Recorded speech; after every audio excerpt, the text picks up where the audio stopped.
President of the General Assembly, colleague ministers of Foreign Affairs, Secretary General of the OES, Assistant Secretary General, distinguished delegates, ladies and gentlemen, on the occasion of this important gathering of the Organization of American States, I wish to thank the government and people of Mexico for hosting the 47th regular session of the General Assembly of the OES in the beautiful city of Cancun, and express on behalf of my delegation great thanks and appreciation for the warm hospitality extended to us.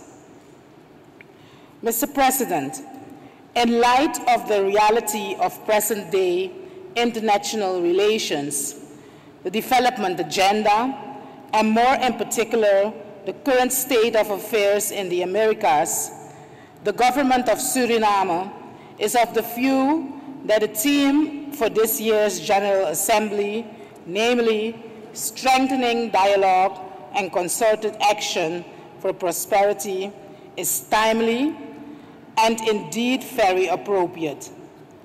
Suriname wishes to compliment the government of Mexico for placing this theme before us to deliberate together as a region. Allow me, Mr. President, to also refer to the government's position, in this case my government, that recognizes that dialogue and concerted action should be at the heart of all endeavors that we are undertaking, be it at the national, bilateral, regional, or international level, and irrespective of whether it is of political, diplomatic, economic, social, or cultural nature. This theme, Mr. President, also highlights the premises on which our organization have been founded and whereby dialogue, consensus building, development of a democratic political culture, democratic institution building, and promotion of human rights are inextricably related to the integral development and multidimensional security agenda of this organization.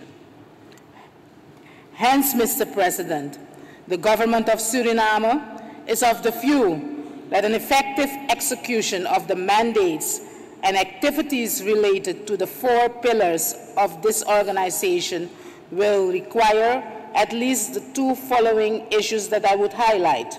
1, collaborative actions and dialogue with all relevant stakeholders within and outside the institution.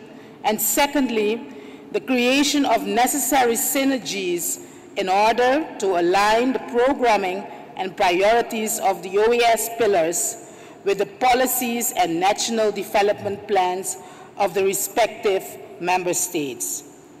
Mr. President, in this regard, a stronger interaction between the public and private sector and the development of public-private partnerships is considered to be of high importance, since it could enhance our inter-American cooperation agenda in numerous areas. My government, Mr. President, is of the view that a stronger hemispheric collaboration could further bilateral, triangular, South-South, and North-South cooperation. At the same time, we should undertake actions to align our development efforts with the global agenda concerning development, more in particular, to facilitate our commitments in relation to the implementation of the Agenda 2030 for the Sustainable Development Goals. Mr. President, dialogue, consultation, and concerted actions are certainly essential tools for conflict resolution of any kind of conflict. Suriname recognizes that numerous countries in our region are faced with challenges in relation to avoiding social and even political conflicts and ensuring stability, development, and prosperity for its populations. It is against this background that the government of Suriname is of the view, Mr. President, that with the collaboration of regional organizations such as CARICOM, UNASUR, Mercosur, and CELAC, dialogue can be furthered to create a stronger inter-American solidarity in support of peace and sustainable development. My government reiterates the critical importance of the respect for the principles of non-intervention and non-interference in the internal affairs of states and underscores the relevance of the process of dialogue, diplomacy, peaceful resolution of conflicts, and political and economic cooperation as building blocks for durable stability, peace, and democracy in our hemisphere. Suriname restates its commitment to regional integration and the consolidation of our continent as a zone of peace and cooperation. Mr. President, the government of Suriname also believes that balancing economic development policies with social development policies and priorities are essential for ensuring prosperity and sustainable development of our respective countries and peoples.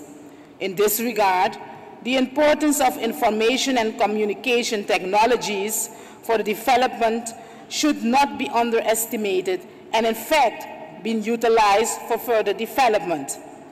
It is relevant that we, as a region, develop a common vision and concrete programs and actions on ICT in preparing ourselves to face the continuous challenges of the global agenda.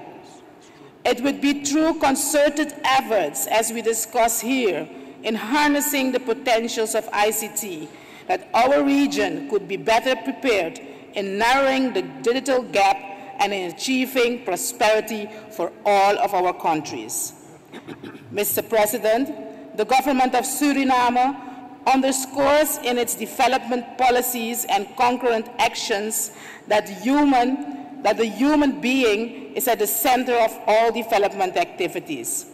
For the government of Suriname, investing in our citizens is critical.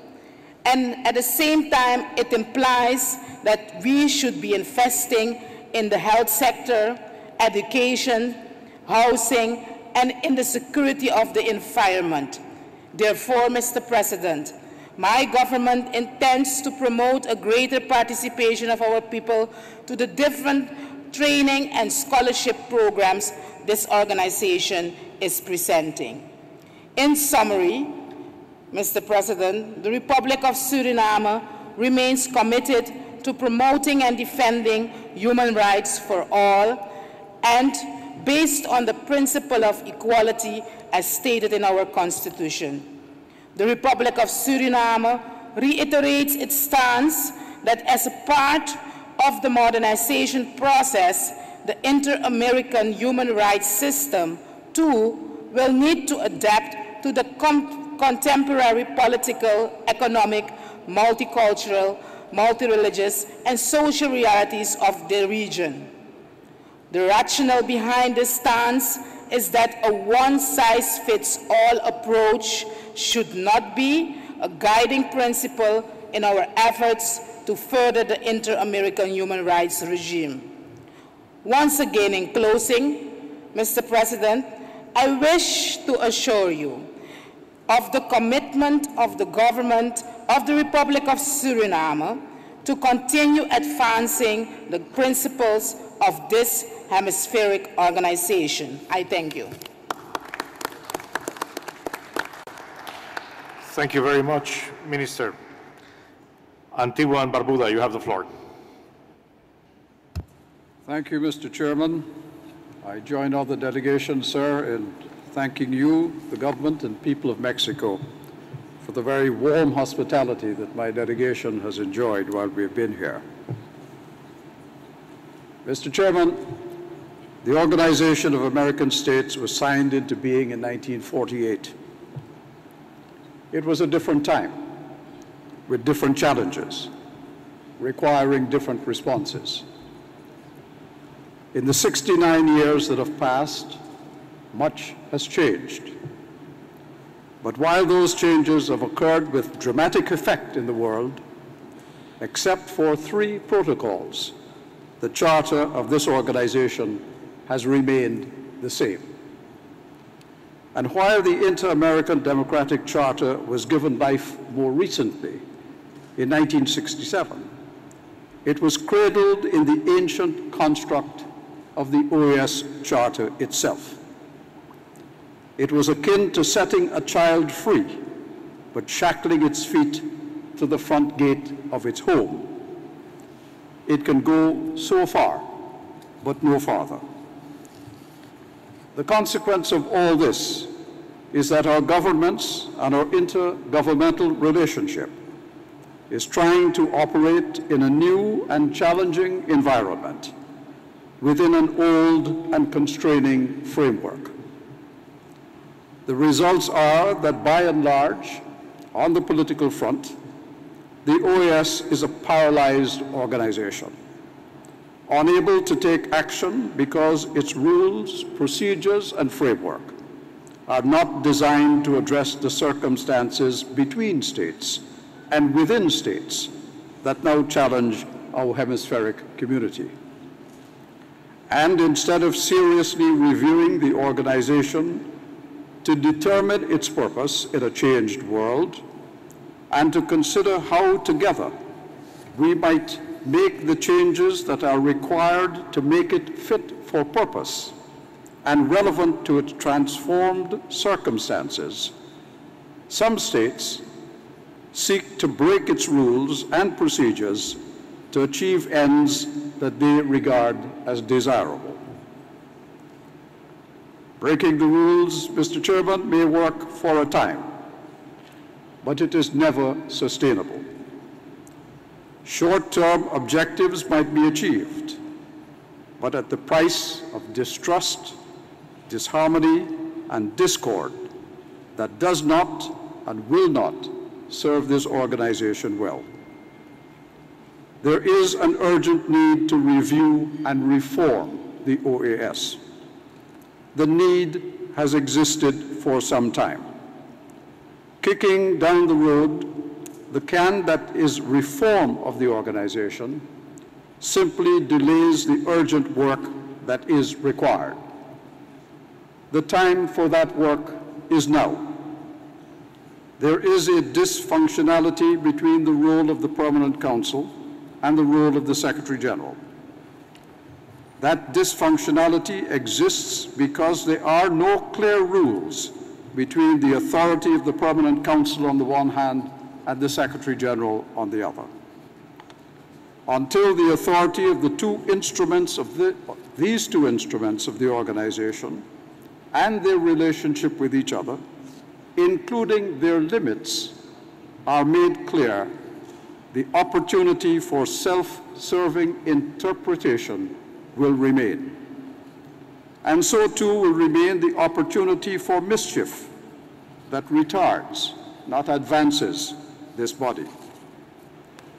So, Chairman, my delegation, as a sovereign and equal member of this organization, makes an appeal for this General Assembly to begin to think about the importance and necessity to establish machinery for a full review of the Organization of American States, leading to recommendations for reform that would make it fit for purpose, relevant to its time and its peoples, and more efficient and effective in its structures of management and decision-making. The organization, Mr. Chairman, needs more than strengthening. It needs reform. Last night, the distinguished President of Mexico spoke about the importance of multilateralism. Small countries such as mine agree with his remarks fully. We have entered a phase in the world where unilateralism has assumed a new and large dimension. That is not to say that the tendency for unilateralism was not always there. It was. And small countries such as mine encountered it every day as the strong impose their will on the weak. The difference is that there is now a boldness to unilateralism in which right is declared and pursued simply because it comes from the mighty.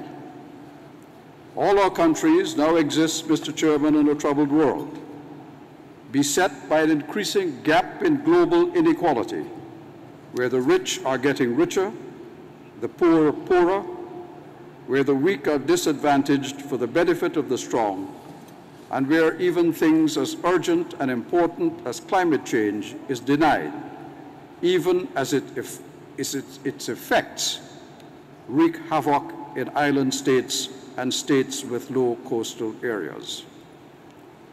If the OAS is to play a meaningful role in all this, a role of which it can be proud, it needs to reform. And Chair, maybe it has been at moments of high emotion and frustration, but it has been suggested by a few states that there should be some form of weighted voting in this organization, one that gives greater strength to the votes of larger countries and less regard to smaller ones. My small country makes 2 points about this.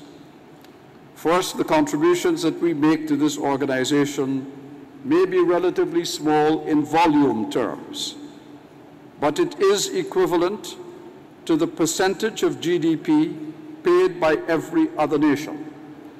And second, since the 1648 Treaty of Westphalia, the nation-state has been accepted and respected. Small states have struggled through slavery and indentured labor, through colonialism and imperialism, through repression and oppression, to carve a place for ourselves in the world community as sovereign states and to be at the table of decision-making in this hemisphere. We know that when you are not at the table, it is usually because you are a part of the menu. We have had enough, Mr. Chairman, of being part of the menu. Mr. Chairman, we do not seek to impose our will on any. Instead, we seek cooperation and dialogue in furtherance of the interests of this home of the Americas in which all our peoples live. Within this organization, we want to build networks in a time of institutional failure. We want to build consensus in a time of divisiveness. We want to build bridges in a time of walls. All of that requires trust, confidence, and respect between our nation states within this organization. Much has happened to erode those fundamental requirements for hemispheric cooperation. We should all pledge to rebuild those important values in our collective interest. Thank you, Chair.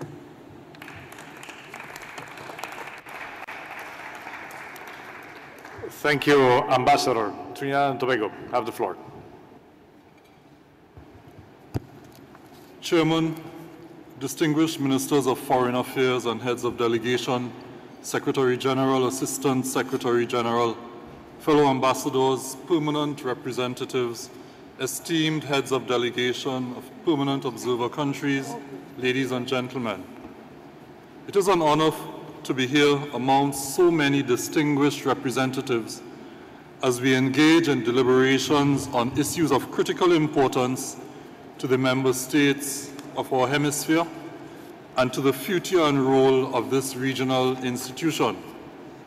Mr. Chair, allow me to begin by joining in extending congratulations to you on your assumption as chair of this 47th regular session of the OAS General Assembly and in acknowledging the efficient and professional manner in which you are guiding us through our order of business.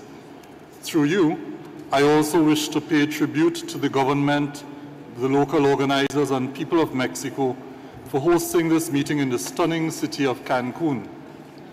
Mr. Chair, by hosting this 47th General Assembly in Cancun, not only have you and your country generously devoted your time and resources to ensuring that we have an environment that's conducive to dialogue, even more significant, Mr. Chair, honorable ministers and distinguished colleagues, is the opportunity that this setting has created for the development of clear and coherent approaches that will further enhance our cooperation for successfully discharging our responsibilities, all aimed at achieving concerted action in the pursuit of prosperity for the countries and citizens of this hemisphere.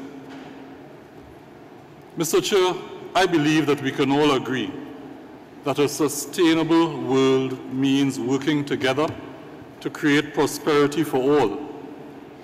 Based on this understanding, Trinidad and Tobago fully endorses the theme chosen for this year's General Assembly, strengthening dialogue and concerted action for prosperity. This theme illustrates that there exist challenges that we can only tackle together, such as Trinidad and Tobago does with other member states in the Energy and Climate Partnership of the Americas, now led by Chile, to whom at this point we would also wish to express our appreciation for its generous and targeted voluntary contribution to the scholarship fund. This cooperative approach will undoubtedly result in deeper and enduring solutions built on trust and mutual understanding.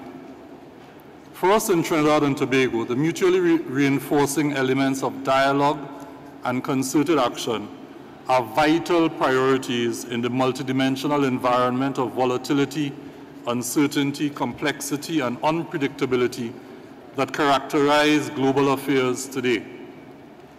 Trinidad and Tobago promoted dialogue on these characteristics of the current global security environment when we hosted the 12th Conference of Defense Ministers of the Americas in October 2016. That forum will finally join other hemispheric ministerial meetings in reporting to the summits of the Americas at the 8th Summit in Peru.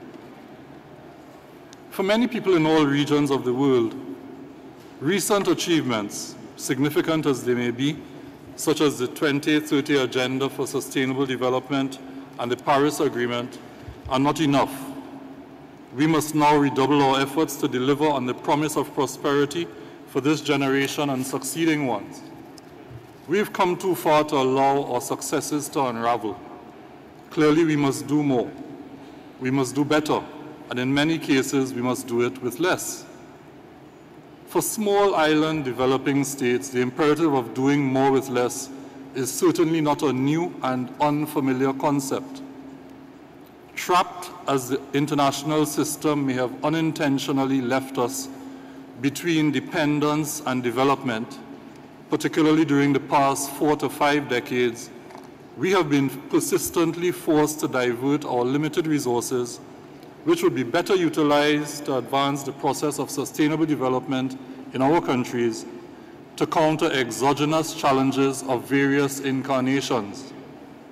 Such challenges include the unexpected consequences of the unilateral curtailment of correspondent banking relations and our misrepresented classification for access to development financing.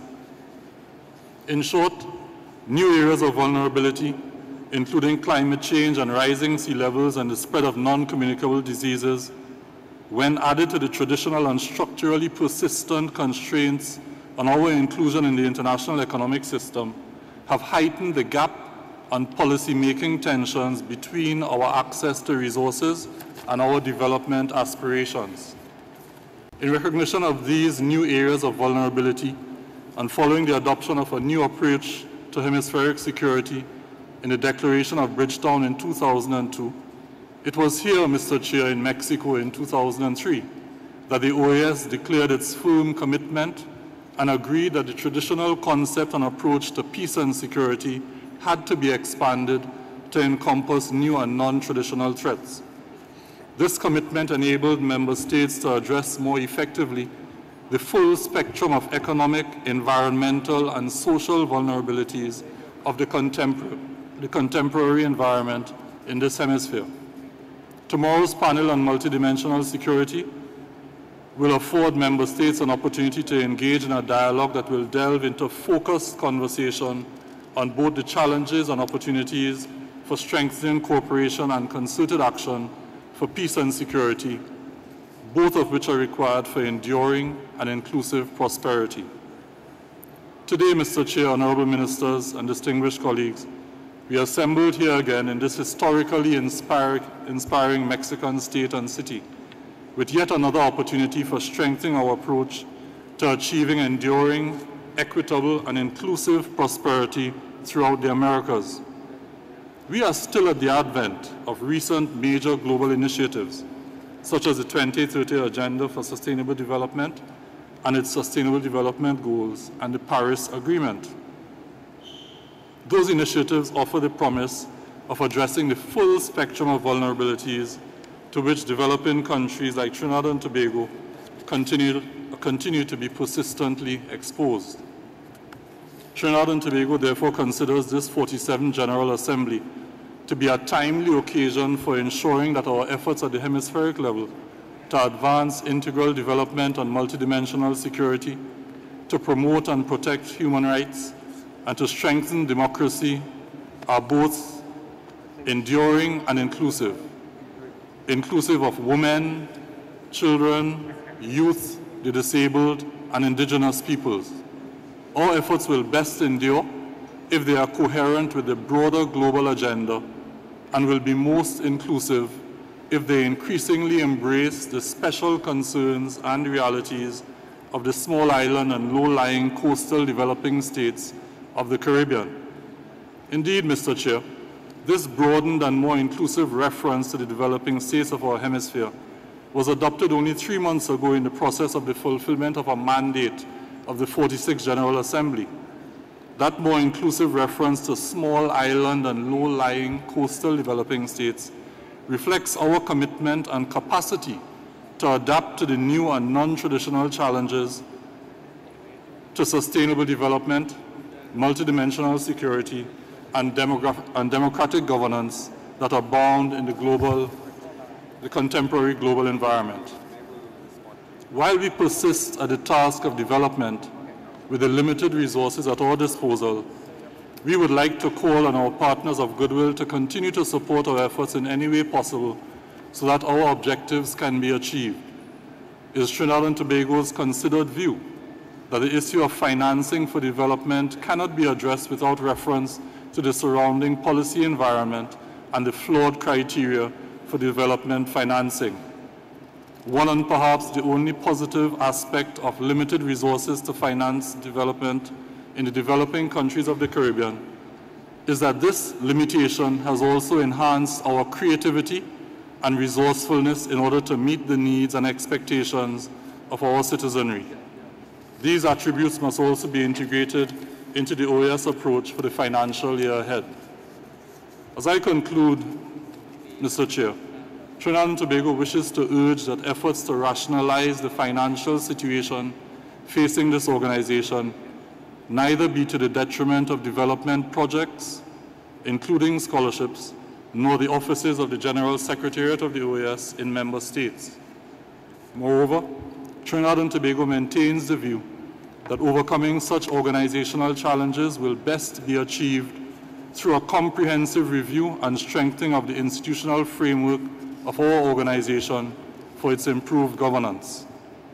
Moving forward to address the unknowns of current global affairs, the old praxis must be significantly reviewed in favor of the development of an entirely new paradigm of cooperation rather than competition, and the practice of collaboration that bridges silos and replaces them with networks of partnerships working together to create a globally prosperous society.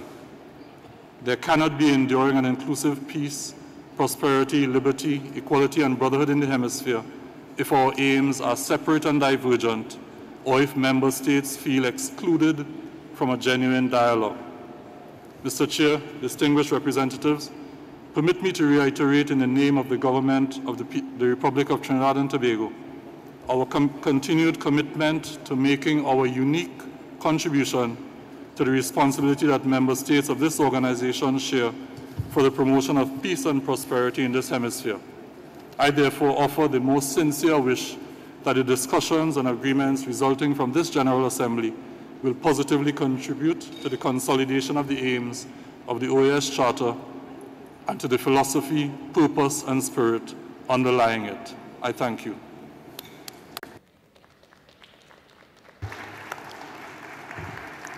Thank you, Ambassador. Señora Vicepresidenta de Panamá, tiene usted la palabra.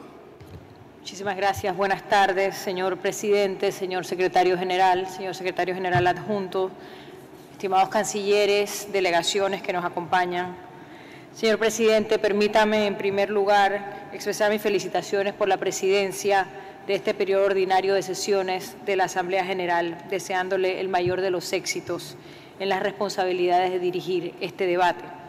De igual manera, me permito agradecer la hospitalidad del pueblo y de las autoridades mexicanas en la organización de esta asamblea, el recibirnos aquí en esta hermosa ciudad. Panamá le da la bienvenida al tema que se ha escogido para este periodo ordinario de sesiones, fortaleciendo el diálogo y la concertación para la prosperidad, en este momento en que la comunidad internacional debe utilizar estos medios de solución pacífica para resolver las diferencias internas e internacionales y fortalecer así la cooperación entre países. Luego de trabajar por más de 15 años desde organismos multilaterales en espacios de diálogo y concertación, puedo dar fe de la importancia de estos para el desarrollo de los pueblos. Señor Presidente, mi país tiene como objetivo y línea de política el principio de promoción de diálogo y el entendimiento, tanto entre países como al interno de los países. Esto ha permitido a mi país, como anfitrión de eventos históricos, al haber sido sede del Congreso Anfictiónico de 1826, al haber promovido el diálogo a nivel internacional como herramienta fundamental para la recuperación del Canal de Panamá, y luego la creación de su ley, y más recientemente al haber sido sede de la 7ª Cumbre de las Américas.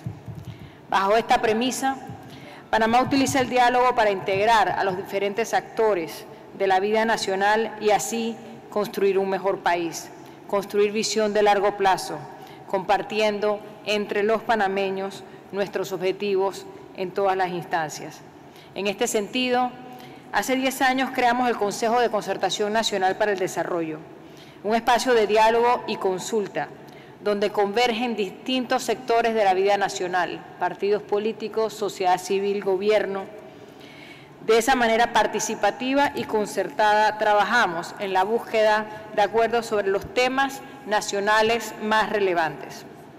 En estos esfuerzos hemos dado atención al desarrollo específicamente de grupos vulnerables, dando especial atención, por ejemplo, a las poblaciones indígenas de Panamá que forman prácticamente un 10% de la población de mi país, a temas como la equidad de género, la importancia del fortalecimiento de las instituciones y la lucha contra la corrupción. De esta manera, Panamá aprobó el Plan Estratégico con Visión de Estado Panamá 2030, cimentando en un gran diálogo nacional con el objetivo de hacer realidad el cumplimiento de los 17 Objetivos de Desarrollo Sostenible. Panamá entiende su responsabilidad de impulsar el logro de los Objetivos de Desarrollo Sostenible, no solo al interno de nuestro país, sino también intentando acompañar a nuestros países hermanos para el logro de los mismos. En este sentido, en el marco del recién aprobado Plan de Cooperación, Panamá contribuye con nuestros países vecinos en temas como seguridad, prevención de crisis, atención a desastres naturales, fortalecimiento de la institucionalidad. Con miras a fortalecer esta cooperación en áreas críticas para la región, hemos destinado más de 15 millones de dólares en la construcción del primer hub humanitario para respuesta a desastres en nuestra región. Este centro, bajo coordinación panameña, albergará organismos internacionales como la Cruz Roja, como el Programa Mundial de Alimentos y otros, con el objetivo de poder desde mi país dar respuesta a situaciones de desastre. Desde ya les extiendo una invitación para que puedan ustedes en su momento, desde esta plataforma, poder contribuir a la respuesta a crisis. En otro orden de ideas, dentro del sistema interamericano, apoyamos todos los esfuerzos de la OEA en el fortalecimiento de la paz y la seguridad, la consolidación de la democracia, la prevención y protección de los derechos humanos, a través de los órganos especializados como lo son la Comisión Interamericana de Derechos Humanos y la Corte Interamericana de Derechos Humanos. En esta línea, hemos hecho contribuciones extraordinarias en función de la situación financiera difícil que atraviesa la Comisión Interamericana de Derechos Humanos. Tuvimos el honor de ser la sede de su sesión ordinaria en mi país y vamos próximamente a recibir también la Corte Interamericana de Derechos Humanos en Panamá en su sesión ordinaria. Agradecemos a ambos organismos esta oportunidad. La contribución de la OEA en los procesos de diálogo multilateral debe ser efectiva y por eso quiero reconocer los esfuerzos de los Estados miembros con la Secretaría General de la OEA para seguir trabajando en la renovación de la organización. Consideramos oportuno apoyar el multilateralismo y el espacio que ofrecen organismos internacionales para dialogar y conversar sobre los problemas que afectan a la región. En este sentido, ayer, en la reunión de consulta de ministros de Relaciones Exteriores, manifestamos nuestra preocupación y tristeza porque a pesar de los esfuerzos realizados no pudimos aprobar una declaración para contribuir a la revigorización del diálogo entre el gobierno y la oposición venezolana en el marco del respeto, para alcanzar un acuerdo político y constructivo que ponga fin a la difícil situación que hoy viven nuestros hermanos venezolanos.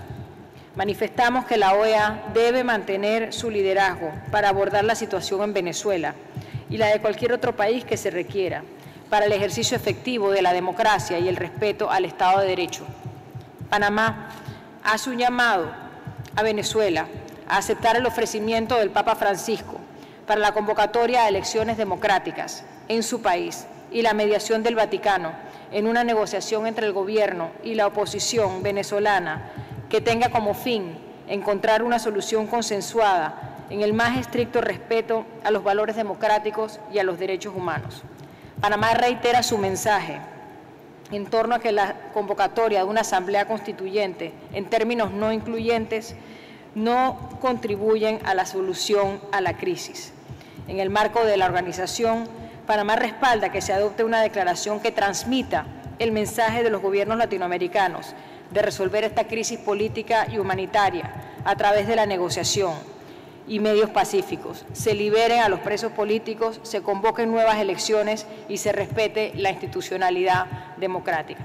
Señor presidente, deseo manifestar en nombre de mi gobierno que somos un Estado democrático, garante de los derechos humanos, amante de la paz, y como parte de esta organización nos unimos al esfuerzo de la comunidad en búsqueda de una concertación para definir políticas que garanticen el bien común.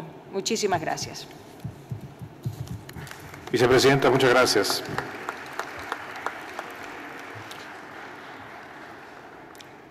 Venezuela, ¿con qué objeto? Voz para Venezuela. En réplica, señor presidente. Se concede la réplica. Adelante. Muchas gracias, señor presidente. Mire, yo creo que ya ha quedado patente, claro, que el propósito de esta reunión por parte de un grupo de países es el de replicar lo que ocurrió ayer. Nosotros habíamos entendido que ayer la reunión era dedicada a Venezuela, porque ese fue el tema, y pensamos que terminó como terminó, y pensamos que ya habían agotado el tema venezolano después de tantos discursos, y pensábamos que también esta asamblea era para tratar los temas que tienen tantos meses de preparación. Sin embargo, es claro, por las múltiples menciones de Venezuela, que nos han dedicado este día también. O sea, hoy nuestra canciller ha hablado más que todos los cancilleres juntos. Es el día donde la exposición a los medios nuestros es mayor que todo, casi que están poniéndonos en el centro otra vez. Es una actitud que nosotros pensamos que es inadecuada. Están destruyendo su propia asamblea, destruyendo su propio propósito, abusando del tiempo del resto de los medios de comunicación que pensaban que se iban a discutir otras cosas relevantes también para los países, los pueblos y la organización, y parece que decidieron despilfarrar, explotar la propia Asamblea desde adentro, implosionarla sería la palabra, replicando en una actitud que pensamos que es vengativa, dedicándole otra vez a la situación venezolana, cuando ya vieron ayer que no resolvían. Hoy empezamos a ver otra vez a la representante, la señora vicepresidenta de Panamá, repitiendo el mismo esquema, después que su presidente se reunió con el presidente Trump hace muy pocos días. Sabemos de dónde vienen las instrucciones. O sea, lo que queremos decir con esto es, tengo la instrucción de mi canciller, yo con mucho gusto me dedicaría punto por punto a replicar y a desmontar las falsedades que se han dicho acá, pero tengo la instrucción de mi canciller de manifestarles que, en vista que ustedes decidieron, un grupo decidió dedicarle esta sesión a Venezuela, el día de la venganza contra Venezuela podría ser calificado, de aquí en adelante nosotros no vamos a replicar estos ataques individuales, sino nuestra canciller lo va a hacer a través de los medios de comunicación, ahorrándole al público y al resto de los presentes que dediquen su tiempo a un tema que nunca fueron llamados hoy para discutir. Entonces, de aquí en adelante, señor presidente, le indico que nuestra canciller le dará la respuesta a estos ataques y a los que vengan por los medios de comunicación y le ahorraremos su tiempo. Así que muchísimas gracias. Gracias. Grenada. Mr. President, honorable ministers, Mr. Secretary General, Mr. Assistant Secretary General, distinguished colleagues, hermanos y hermanas. Mr. President, on behalf of the government of Grenada, we bring you greetings from the island of spice and sustainability. And while these deliberations perhaps require no further spicing up, we certainly hope that our intervention today will contribute to the sustainability of this institution and the sustainability of our hemisphere in line with the 2030 agenda and in line with the theme of dialogue and prosperity for the hemisphere. Grenada takes this opportunity to thank our hosts, the United Mexican States, for their generous hospitality and for, once again, the exemplary arrangements that have attended the organization of this General Assembly. Mr. President, Mexico has an excellent track record of facilitating multilateral dialogue. Many of us remember only too well the astute diplomacy exercised by your country right here in Cancun in 2010 during the climate negotiations. Your nation was able to renew confidence in a process that had stumbled the previous year in Copenhagen, a process where confidence in the multilateral system and dialogue was momentarily lost. Mexico's efforts reinvigorated a process that ultimately led to the Paris Agreement some 5 years later. This remains one of the most comprehensive international agreements ever achieved by the multilateral system. And it is these principles of dialogue and multilateralism that reunites us all here in Cancun once more. Mr. President, with climate change, progress on development can be reversed overnight for the most vulnerable amongst our member states. This only serves to undermine the principles we hold dear, including development, but also democracy, human rights, and multidimensional security. We therefore welcome and support efforts to make the explicit linkages between climate and regional security. Mr. President, we would further venture that genuine concern for human rights in the hemisphere must also take account of the impacts of climate as an existential threat. We hope that all members of this organization will reaffirm their commitment to the Paris Agreement, which is underpinned by measurable science and the support of the international system. This morning, we actually breathe a sigh of relief as yesterday's storm systems that worried us here in Cancun and elsewhere subside. But today's atmospherics remind us that we must remain vigilant regarding these worrying global trends at a time when the international community is seeking tangible results for the most vulnerable, including through multilateral cooperation and institutional strengthening. The same way that we must preserve multilateralism emanating out of Paris is the same way that we must preserve multilateralism here in the Americas. Now, some say that we have a proliferation of multilateralism in the Americas, but my delegation wonders whether this is not perhaps a reflection of needs that remain unmet by the oldest multilateral institution in the Americas, or perhaps concerns of governance and institutionality. Indeed, we know that institutional strengthening of the OAS contributes to greater transparency, management, and effectiveness, and promotes a comprehensive and inclusive hemispheric agenda that responds to the current needs and challenges of the region. Greater institutionality and better governance will guard against any potential dangers, Mr. President, you will forgive the expression, of shooting from the hip.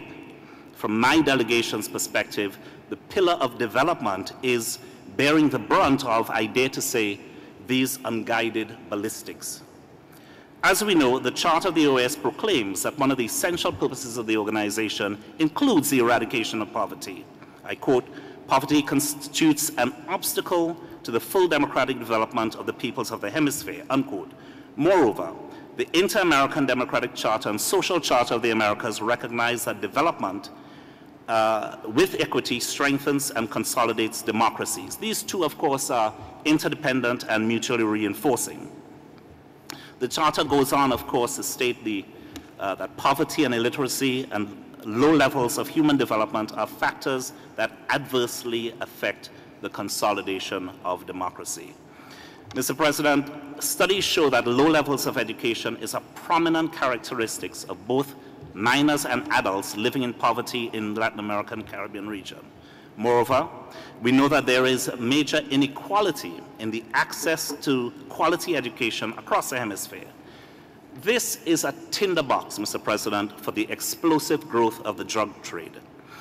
We heard just this morning from the president of CIDI.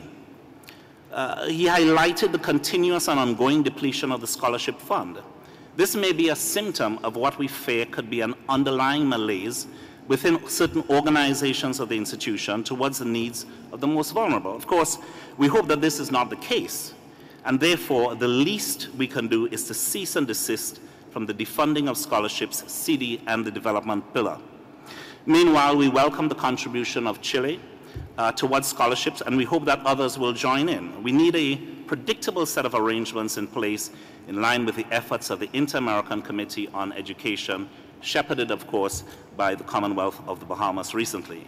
Finally, as espoused by the Honorable Minister of Barbados, we must seize this opportunity to review, renew, reshape, and reform this institution in ways that better reflect an institution fit for the 21st century. It is our view that we are on a course that is, frankly, unsustainable. And in the words of economist Joseph Stiglitz, that which is unsustainable ultimately will not be sustained. This is an occasion, therefore, to reiterate our commitment to the principles of the rule of law, sovereignty, independence, non-interference, and non-intervention as set forth in the Charter of the OAS. Taken individually and together, these principles are enablers of peace and prosperity in the region. In closing, Mr. President, we began this morning with a discussion on the Summit of the Americas. At the last summit in Panama, we welcome our sisters and brothers of Cuba back into a fraternity of nations in this region. My delegation welcomes all such efforts, and we take this opportunity to express our deep concerns for any process, bilateral or multilateral, that would seek to reverse the bonds of friendship, old and new, with our sister nation.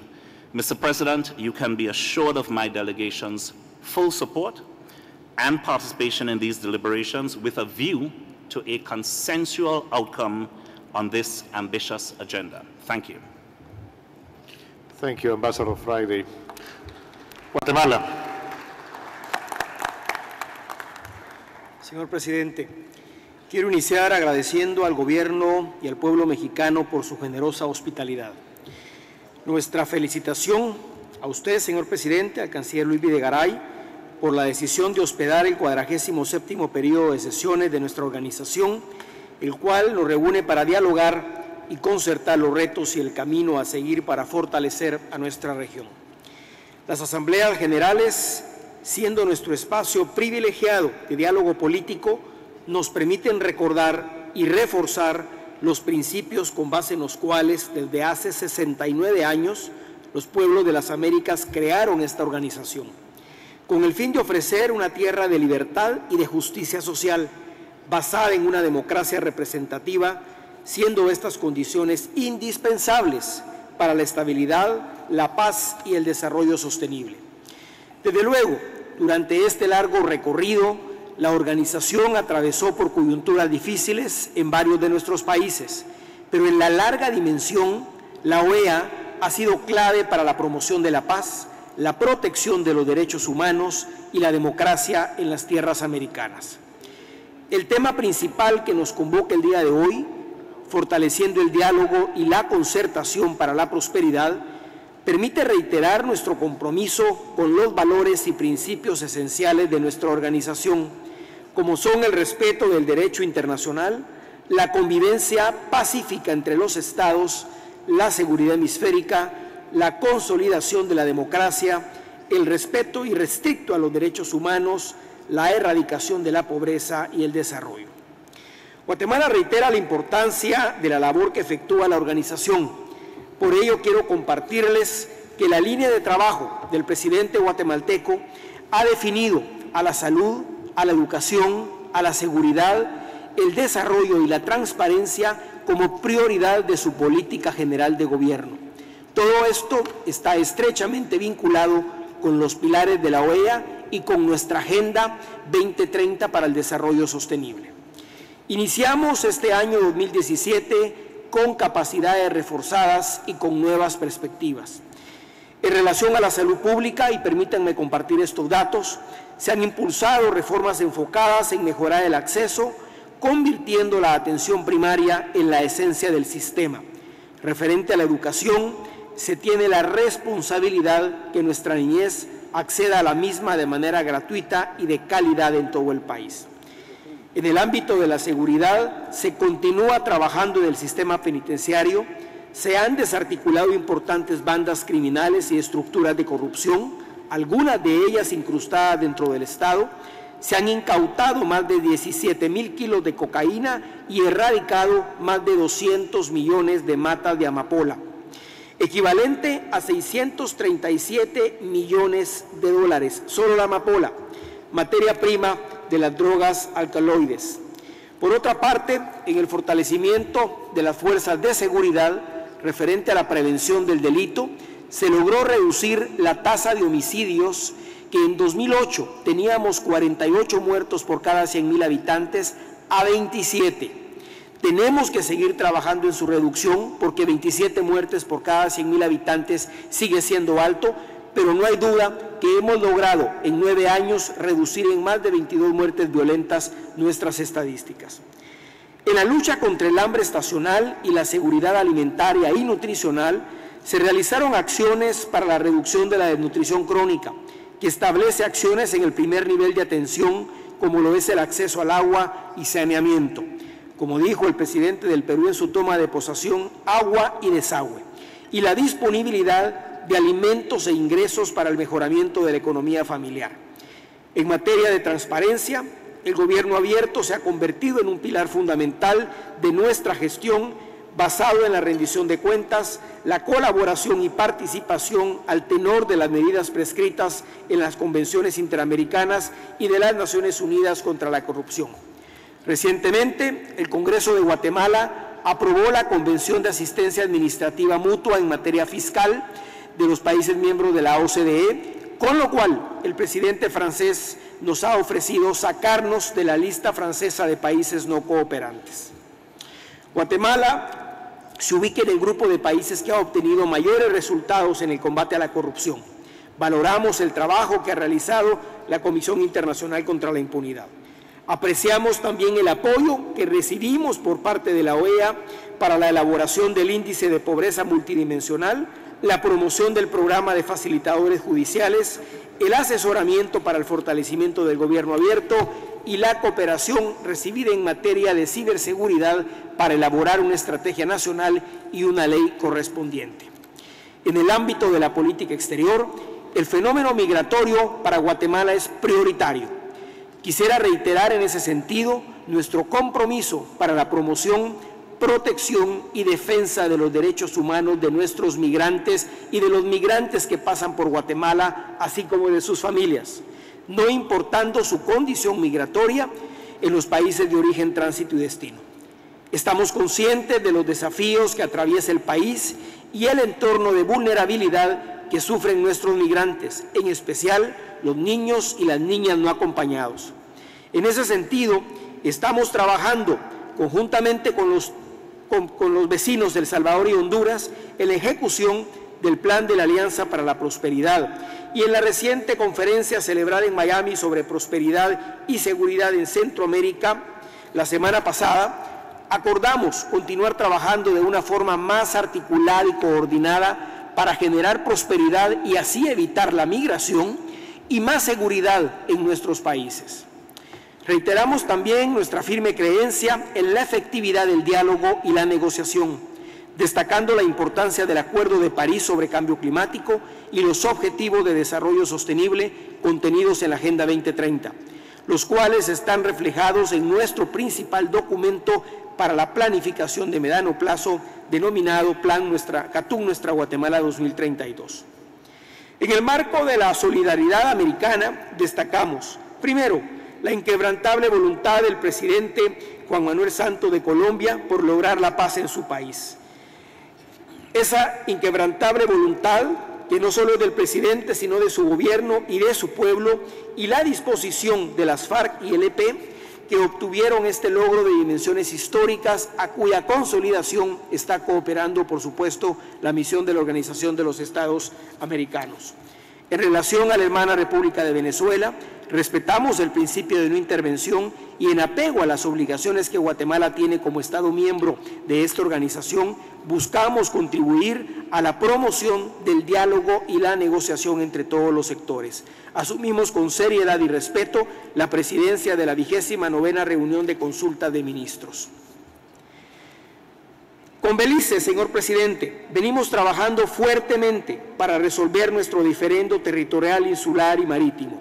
Mantenemos un diálogo fluido con mi colega, el canciller Erlington, con quien permanentemente estamos en comunicación para evitar cualquier tipo de incidentes que puedan alterar el ánimo en ambos países.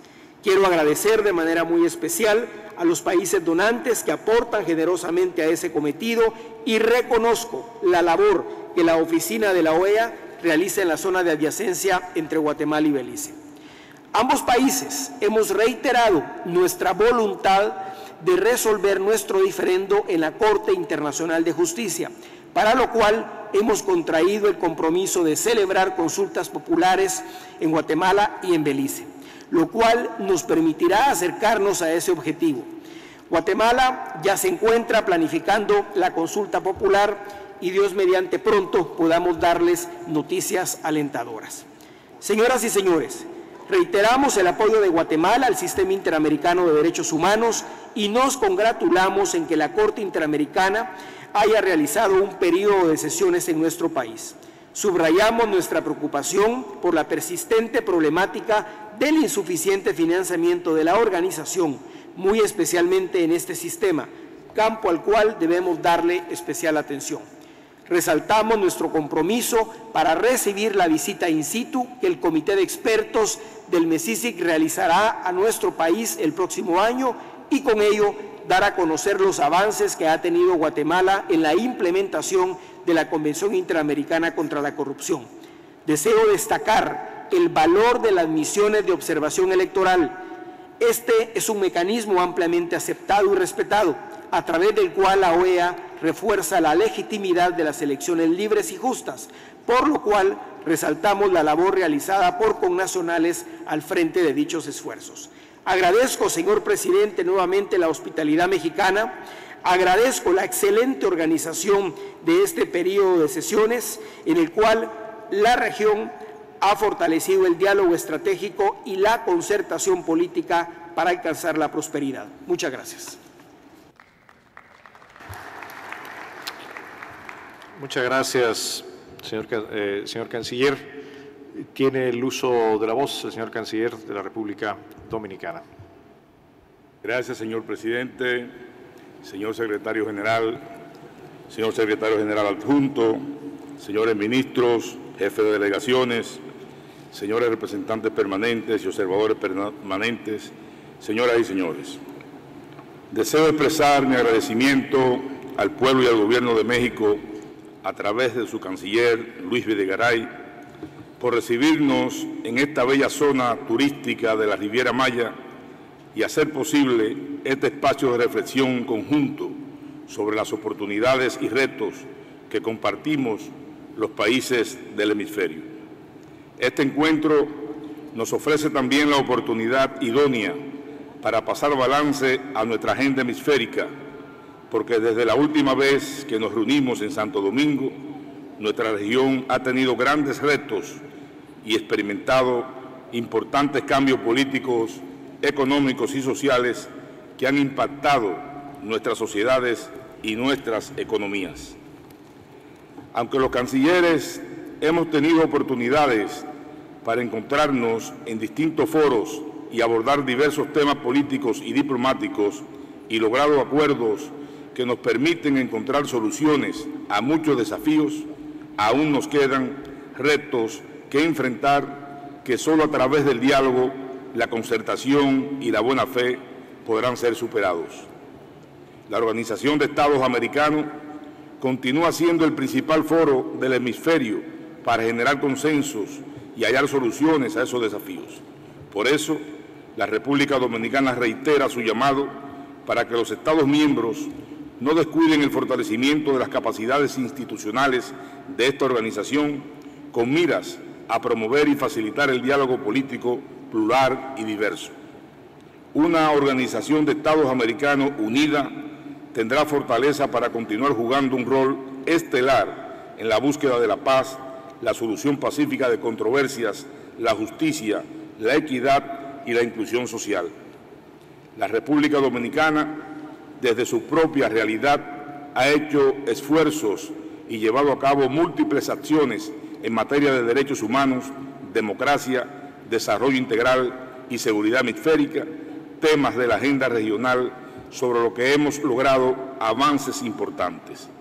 El gobierno del presidente Danilo Medina consolida un proceso de fortalecimiento institucional y su más reciente iniciativa es la puesta en marcha del Sistema de Monitoreo de Recomendaciones de la República Dominicana, CIMORE, plataforma tecnológica de apoyo en la implementación y seguimiento de las recomendaciones emanadas de los organismos de las Naciones Unidas y del Sistema Interamericano de Derechos Humanos. Este programa representa, además, un ejemplo de intercambio de buenas prácticas en la región y se enmarca dentro de un acuerdo de cooperación entre España, la República del Paraguay y nuestro país, con el auspicio de la Agencia Española de Cooperación Internacional para el Desarrollo. En lo concerniente al desarrollo integral, la República Dominicana ha adelantado políticas para mejorar la calidad de vida de sus ciudadanos con un espíritu de fortalecimiento de la institucionalidad democrática. La inversión en la educación pública preuniversitaria absorbe el 4% del Producto Interno Bruto, lo que representa alrededor de un 17% del presupuesto nacional, generando una auténtica revolución educativa con la universalización de la jornada extendida en los niveles primarios y secundarios, la capacitación y aumento salarial a maestros y orientadores escolares y la construcción de casi 30.000 nuevas aulas que impactan un amplio sector de nuestra sociedad. De igual manera, nuestro país lleva a cabo otra iniciativa innovadora, la República Digital, herramienta que complementa las distintas áreas del quehacer gubernamental y que permite transparentar y eficientizar la gestión del Estado con la creación de la Biblioteca Digital que da acceso a los documentos públicos y con la entrega de más de 1 millón de computadoras para estudiantes y maestros del Sistema Educativo Nacional. Textos y obras nacionales fortalecen la educación incorporando al proyecto MIPYMES Digitales para mejorar los trámites de los servicios públicos en línea con el sistema de compras públicas gubernamentales.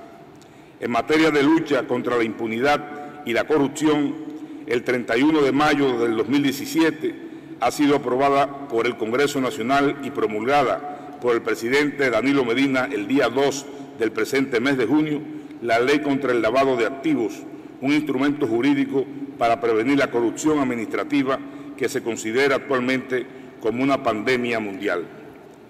Nuestro país continuará honrando su compromiso con la OEA, de la que somos partes desde su fundación, a través de la integración y el diálogo, negociaciones y acuerdos como instrumentos de búsqueda de soluciones a nuestros retos y amenazas. Reafirmamos nuestro compromiso con la Carta de esta organización y confiamos que los principios y valores que en ella declaramos sean la guía para promover la paz, la justicia social y el desarrollo en beneficio de nuestros ciudadanos. Son esos precisamente los valores que han servido de sustento a la Organización de Estados Americanos y que provocan en este momento nuestras más profundas preocupaciones, porque estamos apreciando que un tema común a todo el hemisferio, como es la crisis política de Venezuela, acentúa antes que mitigar nuestras diferencias sobre un asunto de tanta trascendencia. Esta situación, apreciados colegas, revalida a la República Dominicana en su posición coherente sobre la necesidad de plantear alternativas de solución a la crisis de Venezuela, partiendo de una condición que en esta coyuntura resulta ineludible. No es posible encontrar el camino a una negociación franca y sincera si en esa discusión no participan todas las partes en pugna. A partir de este criterio, nuestro país reivindica la propuesta formulada ayer en la reunión de consulta en el sentido de conformar una comisión de 5 países o más, estableciendo para ello el justo equilibrio para que acompañe a las partes en pugna y sea garante de que los acuerdos a que se arribe no solo tengan cumplimiento, sino también que sea sustentable. El propósito es establecer la ruta para alcanzar una solución democrática y sostenible que deje definitivamente zanjadas las diferencias que hoy dividen a un país tan querido como Venezuela. Entendemos que cualquier otra fórmula retornaría el debate al lamentable escenario vivido ayer en la reunión de consulta. Seguiríamos natagueando en la incertidumbre. Muchas gracias, señor presidente.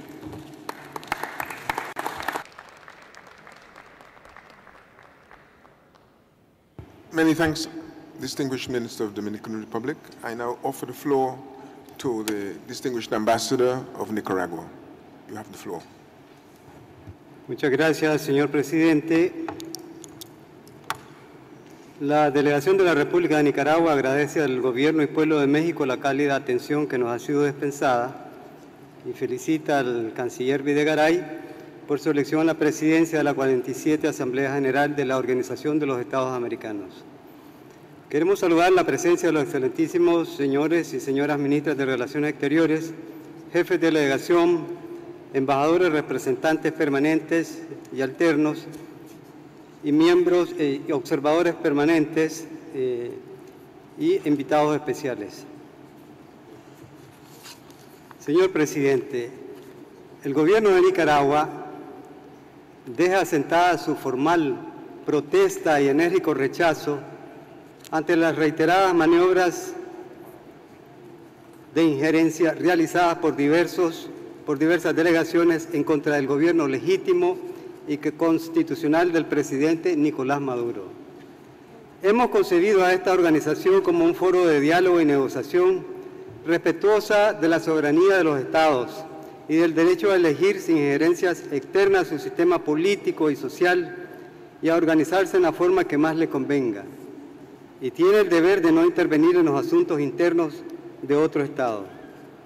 La OEA está destinada a lograr un orden de paz, de justicia y solidaridad entre las naciones que conformamos esta organización.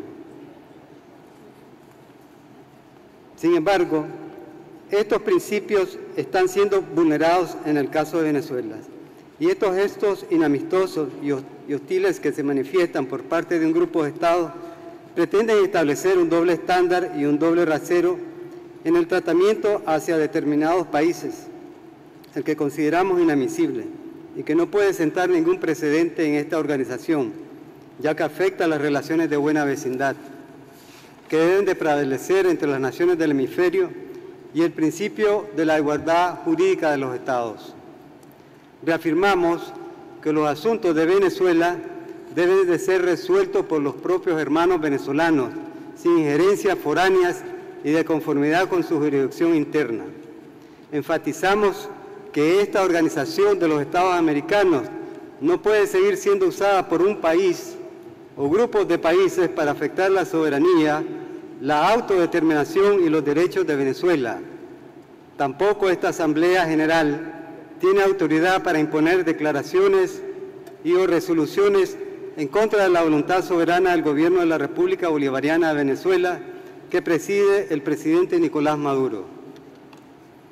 Hacemos un respetuoso llamado a este grupo de Estados miembros de esta organización para que ajusten su comportamiento y actuación internacional de conformidad con los principios del derecho internacional y de la propia Carta de la Organización de los Estados Americanos, ninguna de cuyas disposiciones la autoriza a intervenir en asuntos de la jurisdicción interna de sus Estados miembros. El Gobierno de Nicaragua expresa su firme respaldo y su incondicional solidaridad a la República Bolivariana de Venezuela y al gobierno que dirige el presidente constitucional Nicolás Maduro, y reconoce sus esfuerzos por conducir a un buen término el diálogo entre los hermanos venezolanos y el llamado a la convocatoria de una Asamblea Nacional Constituyente. Muchas gracias, señor presidente. I thank you, Ambassador. Minister of St. Vincent and Grenadines, you have the floor.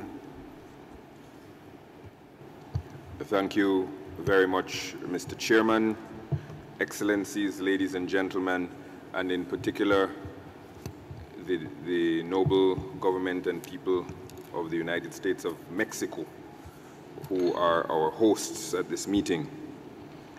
Mr. Chairman, the modern Organization of American States is 69 years old, though its antecedents date back to the vision and inescapable logic of Simón Bolívar's 1826 Congress of Panama. In any organization of such vintage, particularly one comprising diverse, sovereign, and occasionally competing states, it is natural that there will be some expansion or alteration of the original mandate.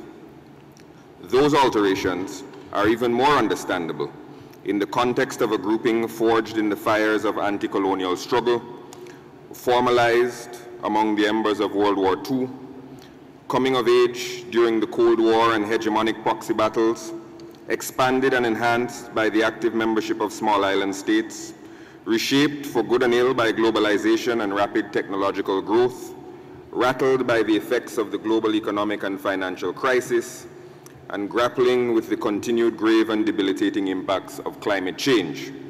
However, in dealing with the new challenges of the day, we sometimes lose sight of the forest for the trees, and inexorable mission creep poses the danger of departing from founding charter principles or producing an organization whose modern purposes would be unrecognizable to its founding fathers. The proliferation in recent years of alternative, complementary, or competing hemispheric bodies speaks to both changing times and growing queries about the legitimacy and raison d'etre of the OAS in this period of its institutional dotage, and Grenada alluded to this point. The solution to this sense of organizational drift is succinctly captured in the theme of this General Assembly: strengthening dialogue and concerted action for prosperity. This theme speaks to founding first principles of this organization: dialogue, action, not rhetorical excess, taken in concert, not unilaterally, and the pursuit of prosperity for our collective peoples. We must recall that in the OAS Charter, 4 of the 8 essential purposes of this organization speak to the eradication of poverty, solving economic problems, and matters related to economic, social, or cultural development. In a word, prosperity. And St. Lucia gave an eloquent and expansive definition of prosperity, which we adopt wholeheartedly. Prosperity and development is in the DNA of this organization. It is a central rallying point of our membership. It cannot be abandoned, marginalized, or damned with empty lip service. Action, concerted action, in pursuit of hemispheric prosperity and development can and must be central to the purpose and duty of this body. Any departure from the centrality of this development mandate under the guise of pleasant-sounding euphemisms like reform or streamlining or rationalization constitutes a departure from the reason that this organization was founded and continues to exist as a cohesive body. Mr. Chairman, it is important to note the tremendous opportunity that has been presented to the OAS by the global adoption of the Sustainable Development Goals. Achievement of the 17 SDGs are indivisible from the OAS's own mission and mandate. Indeed, Goal 1 of the Sustainable Development Goals, to eradicate poverty in all its forms, and our Charter's founding purpose of eradicating extreme poverty are functionally indistinguishable, though our Charter predates the SDGs by 65 years. With this renewed global focus on sustainable development, the OAS must choose decisively whether to embrace its long-standing legitimacy and comparative advantages in the fields of development, or cede it to more nimble, focused, and action-oriented bodies. To St. Vincent and the Grenadines, the answer is self-evident. The OAS is and must remain a body animated by development, peace, and cooperative action, acting within the confines of international law. St. Vincent and the Grenadines notes with concern a concerted attempt to use the admirable and necessary pursuit of human rights within our hemisphere in a manner that seems destined to produce nakedly political outcomes, whether by design or as an unintended consequence of well-meaning activism. We note also that the more prosperous the advocate, the more narrowly and esoterically it defines human rights and the subgroups that merit its attention. But to the peoples for whom the right to education, the right to housing, the right to decent work, the right to health, the right to safety, and the right to not be rendered stateless are still urgent and immediate issues, the definition of human rights is necessarily broader. It is important for this body to recall the words of the United Nations Declaration on the Right to Development, which confirms that the right to development is an inalienable human right, by virtue of which every human person and all peoples are entitled to participating, contribute to, and enjoy economic, social, cultural, and political development in which all human rights and fundamental freedoms can be fully realized. It is in this manner and under this rubric that St. Vincent and the Grenadines hopes that the OAS confronts human rights, not as a box to check or a matter to be confronted in isolated and selective silos, but as a cross-cutting and multifaceted ideal rooted in development to which we must all earnestly strive, despite the individual shortcomings that we all, without exception, experience. Similarly, the unevenness of our advocacy on equally important and equally egregious regional human rights violations, like, for example, our shameful paralysis on the violated rights of thousands of people of Haitian descent, counsels level heads when confronted with the urge to chase headlines down the rabbit hole of institutional paralysis.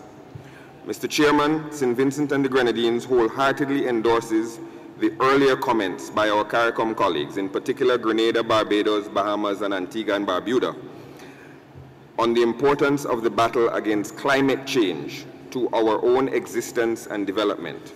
We call on the OAS to reaffirm the principles enunciated in the Paris Climate Agreement, and we declare unambiguously that any departure or rejection of those principles and responsibilities is a hostile act against the interests and very existence of St. Vincent and the Grenadines and the small island states of our sub-region. Mr. Chairman, within the rubric of development, as this organization's central mandate, St. Vincent and the Grenadines joins Barbados, the Bahamas, Suriname, and other CARICOM states in stressing the importance of educational assistance in the form of scholarships, capacity building support, and active national offices that direct the OAS's presence and activity within our respective countries. And we note with gratitude Chile's generous solidarity in contributing to that scholarship fund. Further, we highlight again the issue of de-risking and the loss of correspondent banking relationships as a matter that demands the urgent, collective, concerted action of this OAS. This body is charged by its charter to seek the solution of economic problems that may arise among our member states. The termination of correspondent banking relations is not a discrete private banking issue in one nation. It is a burgeoning economic problem that threatens the prosperity that we are here to pursue. The OAS cannot duck this issue, nor can it place it on the growing pile of Caribbean-specific issues that have been raised in this forum, but relegated to the back burners of benign neglect. This issue will become a litmus test of this organization's commitment to the prosperity and development of the entirety of its membership, and in particular, its engagement with the specificities of CARICOM states. Finally, Mr. Chairman, permit me to say a few words about the Charter principles of non-intervention, international law, and respect for the sovereignty and independence of states. St. Vincent and the Grenadines is a small state with a small population and no standing army. We owe our existence not to our mineral or military wealth or strength, not to benefactors or international beneficence, but to something called international law. Our equality of voting rights with entities larger and richer than us is due to international law and its recognition of our sovereignty and independence. In our immediate sub-region and in our immediate history, our peoples have witnessed duly elected presidents kidnapped and spirited away by plane. We have seen attempts of states to intervene forcefully in matters as discrete as individual criminal extraditions. St. Vincent, would you be so good as to wrap up, please? We have seen major powers issue arrest warrants for duly elected presidents. We have seen the urgent fury of military intervention, and we recall vividly uninvited and illegal interference in electioneering and election processes as part of Cold War proxy battles and continuing. This recent and immediate experience teaches wisdom, and it teaches that international law is not esoteric but essential. Sovereignty is not a fig leaf to hide behind, but a banner under which we are all assembled. In our return to Charter principles, I respectfully suggest that we would do well to recall these fundamental truths, and I thank you, Mr. Chairman.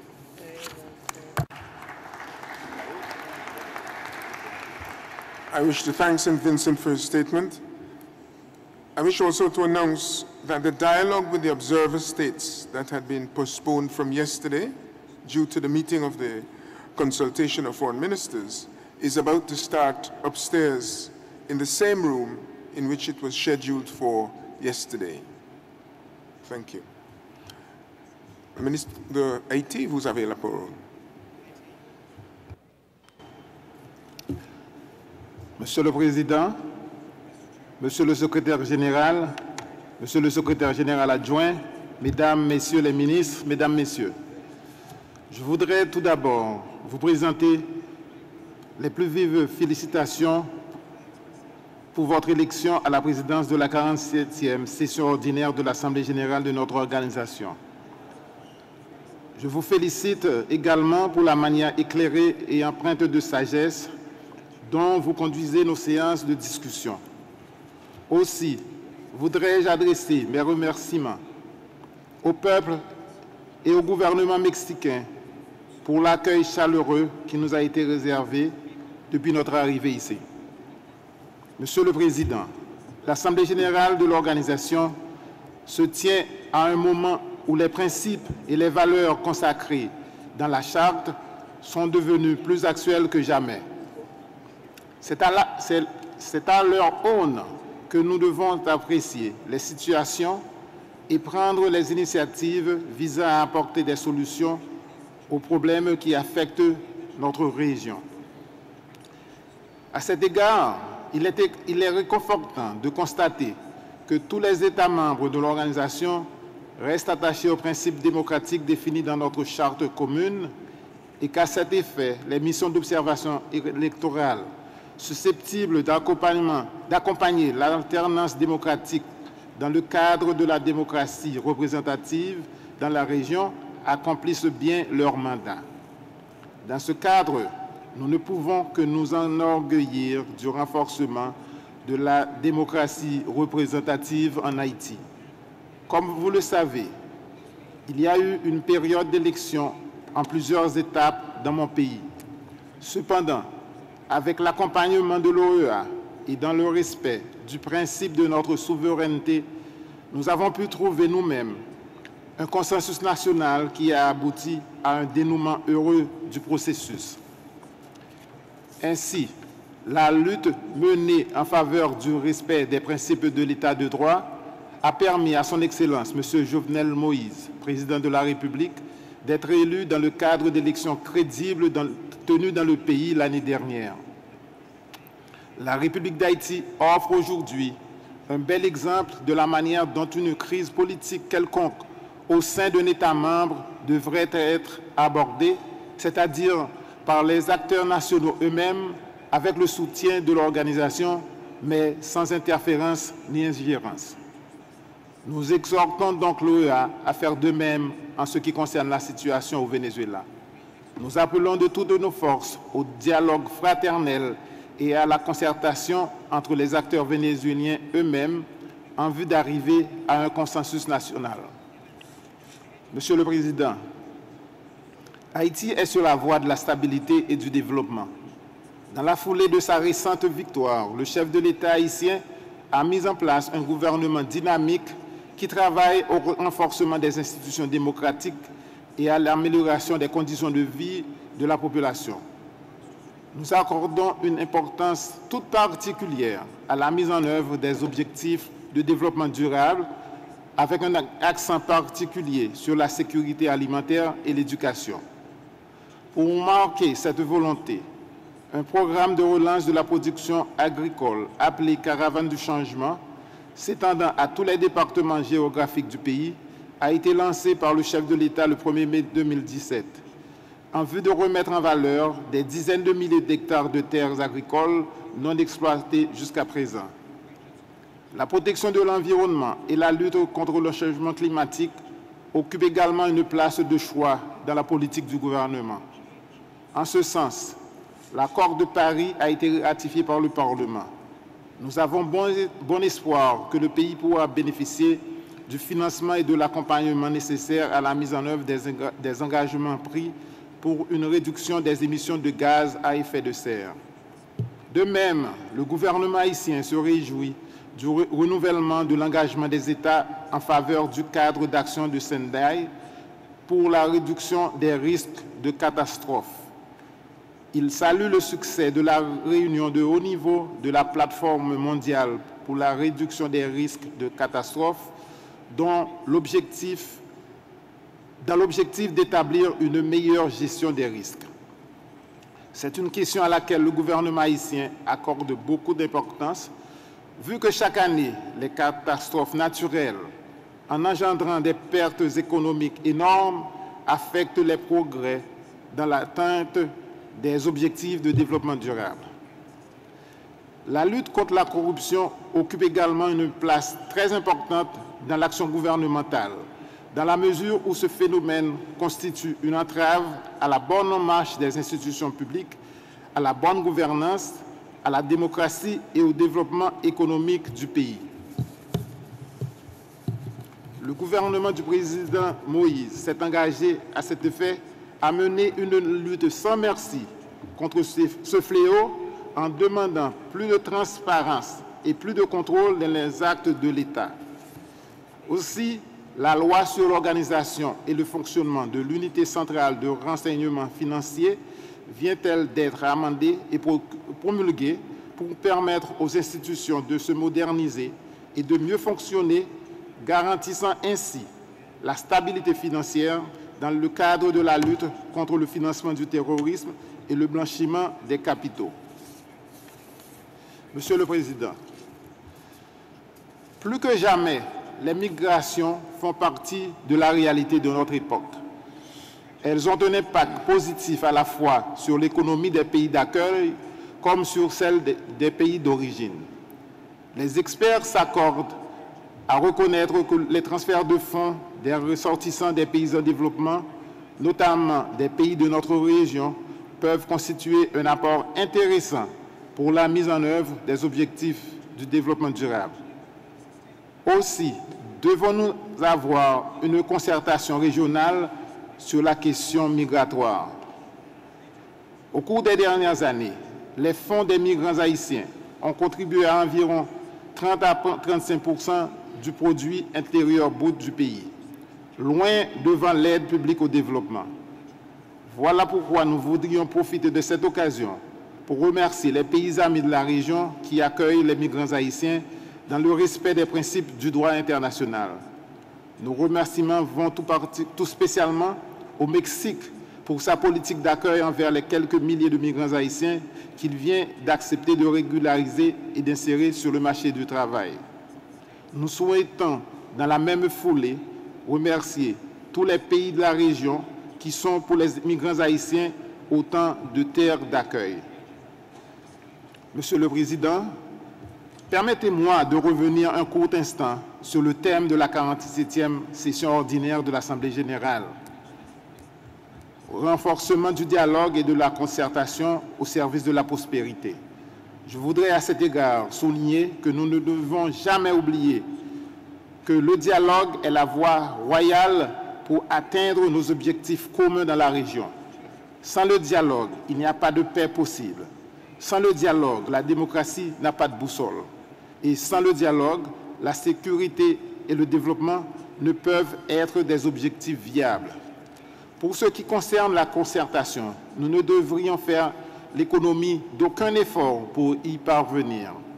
Je reconnais que parfois, en tant que pays souverain, nos intérêts peuvent diverger, mais nous ne devrions jamais perdre de vue que nous avons, en tant qu'État membre d'une organisation régionale, un intérêt supérieur dans la recherche de la concertation.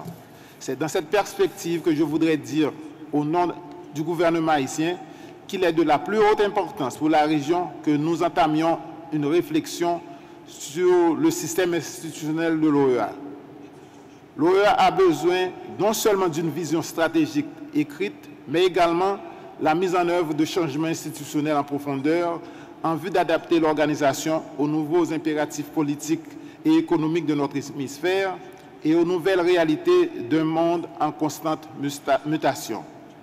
Nous devons nous demander quelles formes de coopération régionale sont possibles dans le cadre de l'OEA afin d'atteindre des objectifs de prospérité assortis d'équité dans notre région.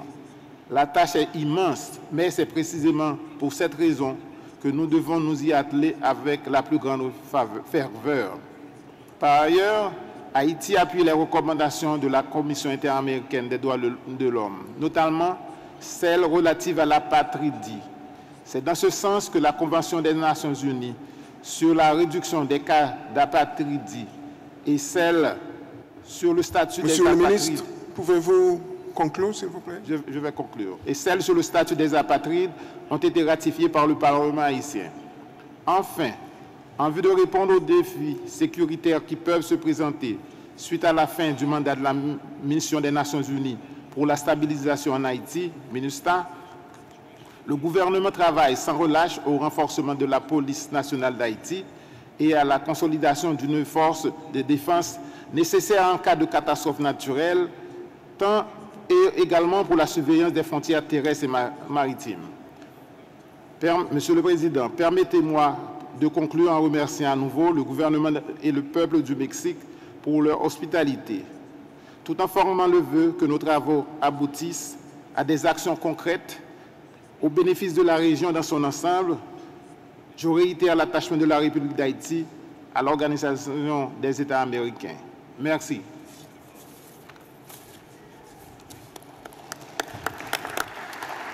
Gracias, señor ministro.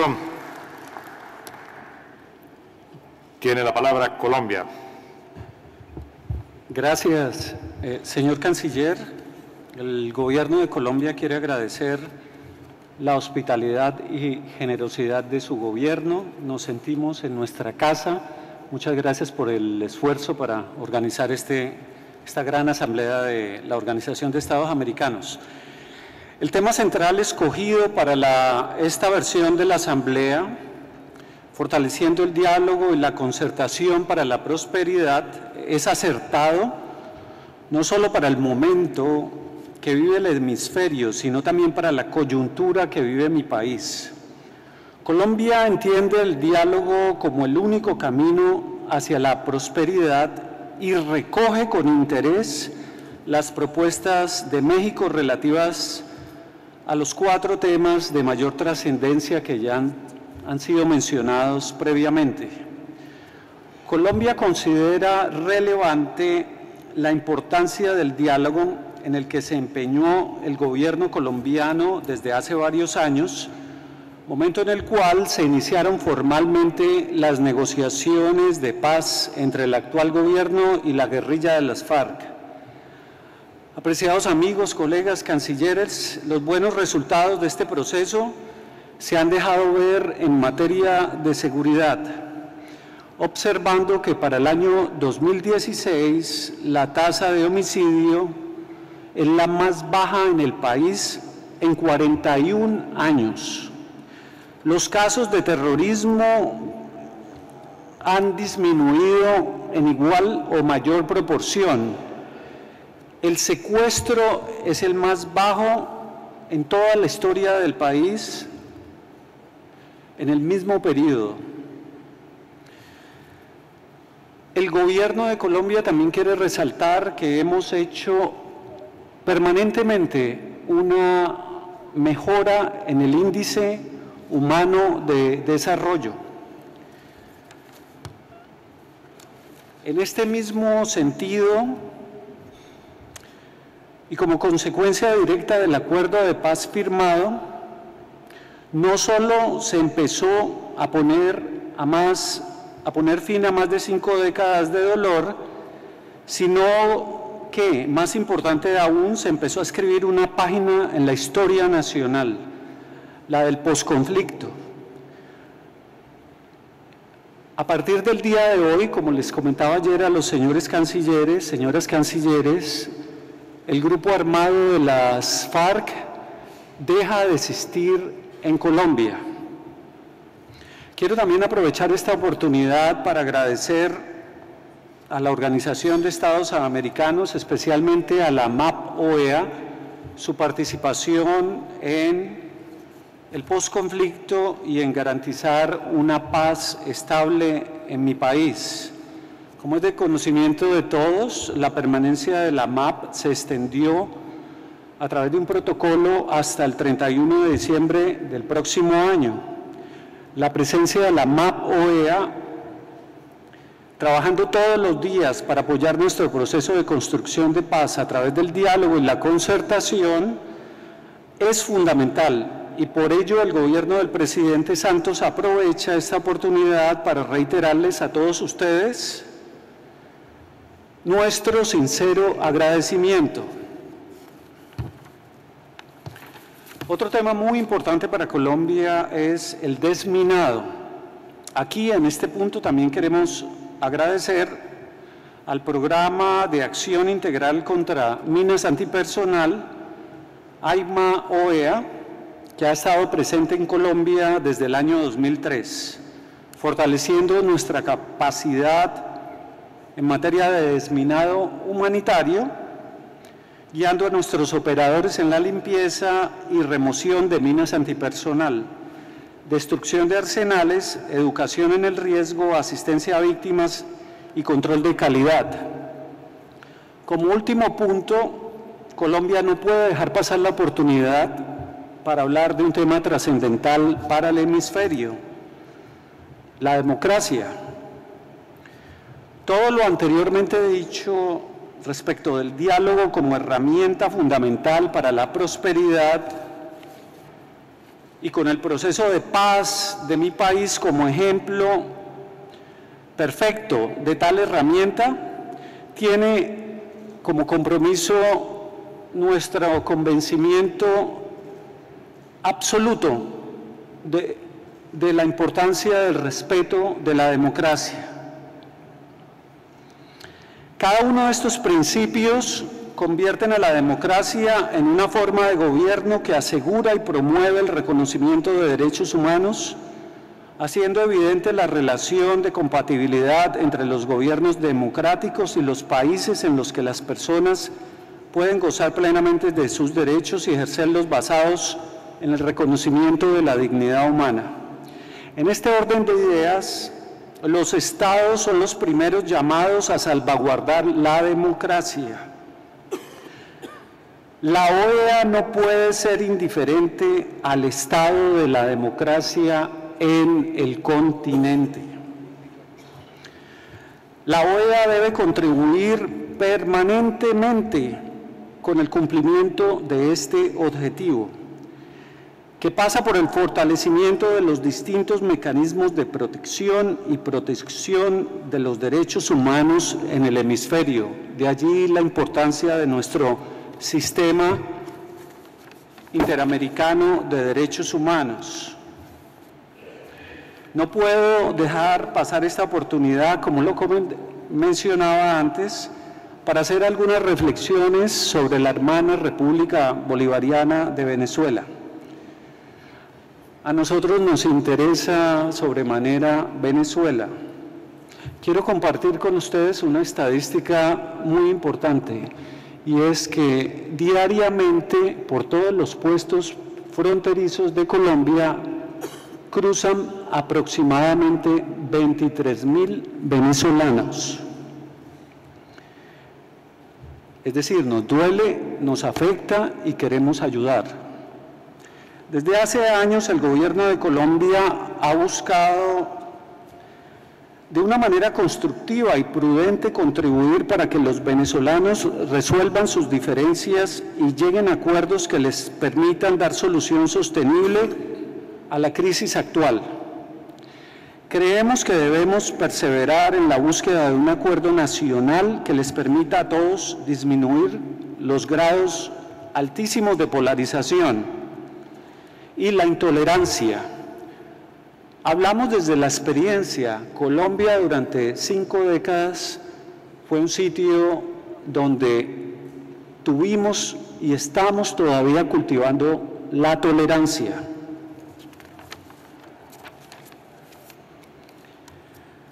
Para lograr la cohesión social, consideramos que el proceso de convocatoria de la Asamblea Constituyente en este momento es negativo.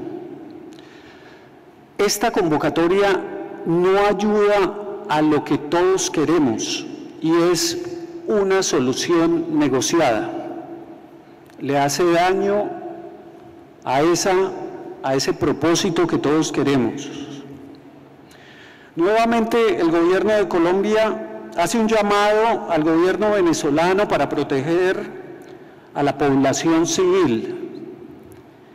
Nuevamente también hablamos de nuestra propia experiencia, la experiencia que nos indica que nuestra población civil colombiana fue la gran víctima del conflicto interno que vivimos. Invitamos y exhortamos al gobierno de Venezuela a que se preserve la vida de la población civil que se está manifestando en las calles, a preservar la vida de esos manifestantes. Exhortamos a la hermana República de Venezuela a dejar libres los opositores políticos. En este contexto, consideramos que un grupo de países amigos que genere confianza a las dos partes sería un paso positivo y puede dar un alivio a la tensa situación que se vive, abriendo posibilidades de diálogo e interlocución. Recordamos la importancia de la carta del secretario de Estado del Vaticano de hace algunos meses, y recordamos el trabajo importantísimo de varios expresidentes. Muchas gracias, señor presidente.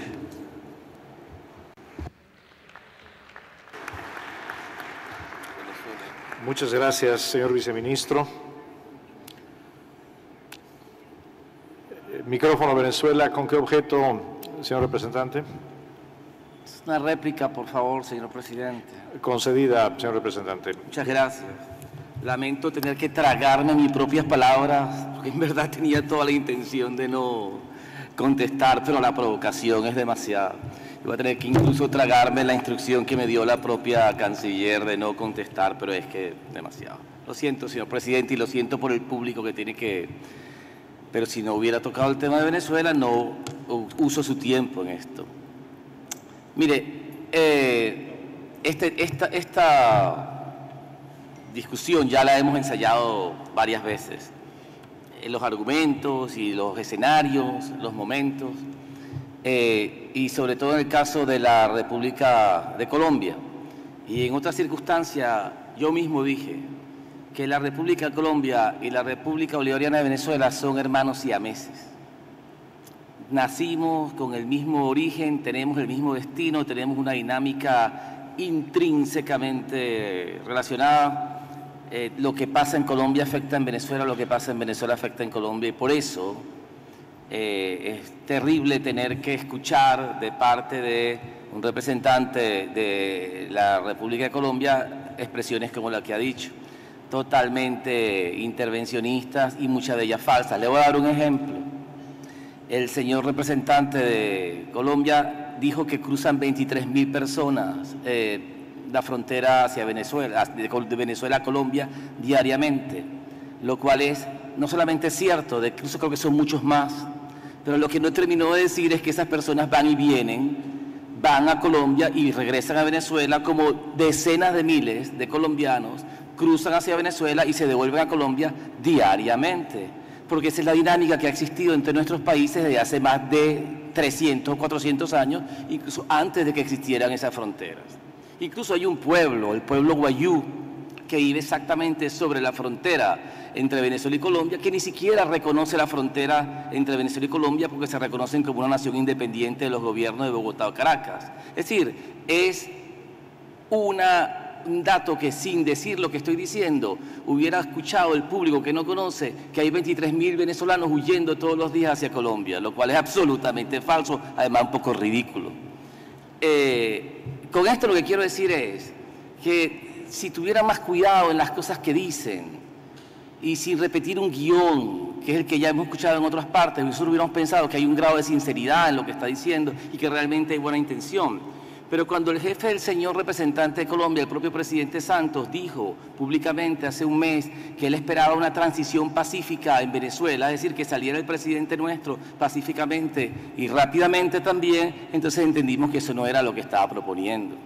Igual, en otras circunstancias, cuando ha habido alteración del orden público en Venezuela, la respuesta del gobierno de Colombia es que dice que quiere colaborar como dijo, con el diálogo. Ahí dice, diálogo para la concertación, etcétera, y el modo en que colaboran con el diálogo es mandando 3 columnas de tanques a la frontera.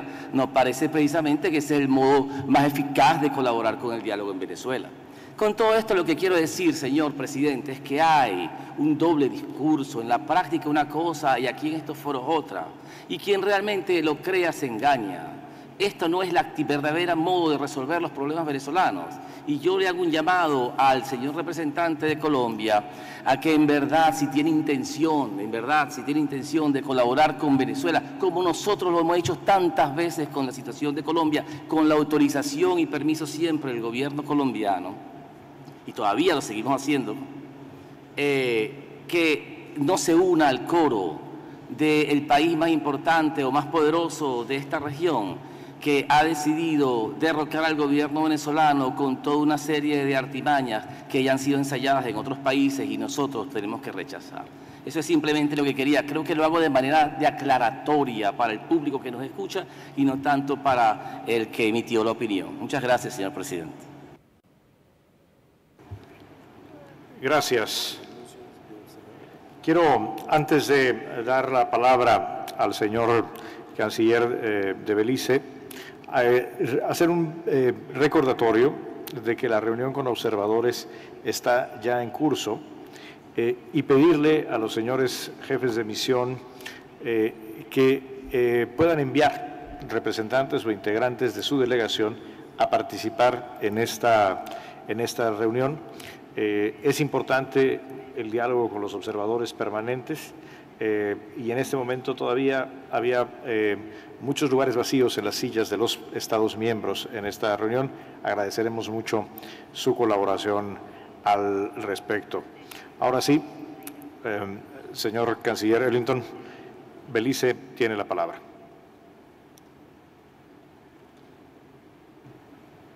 Thank you, Mr. Chair. Secretary General of the Organization of American States, Luis Almagro, Assistant Secretary General Nestor Mendez, Foreign Minister of the United Mexican States, Luis Videgaray, fellow foreign ministers and delegations, ladies and gentlemen. On behalf of the government and people of Belize, I would wish to thank President Enrique Nieto, Secretary of Foreign Affairs of Mexico, and the people of Mexico for their hosting of this 47th regular session of the General Assembly of the OAS, and for their warm welcome and the kind hospitality which they have extended to our delegation. I wish also to extend Belize's gratitude to the Secretary General and the Assistant Secretary General and staff of the OAS Secretariat for their able leadership of our organization in these very turbulent and complex times. The government and people of Belize would also wish to express our regret at the loss of lives and damage to property due to the spate of violence which have taken place recently in Colombia, Manchester, London, and Paris. Belize deplores violence in all its guises.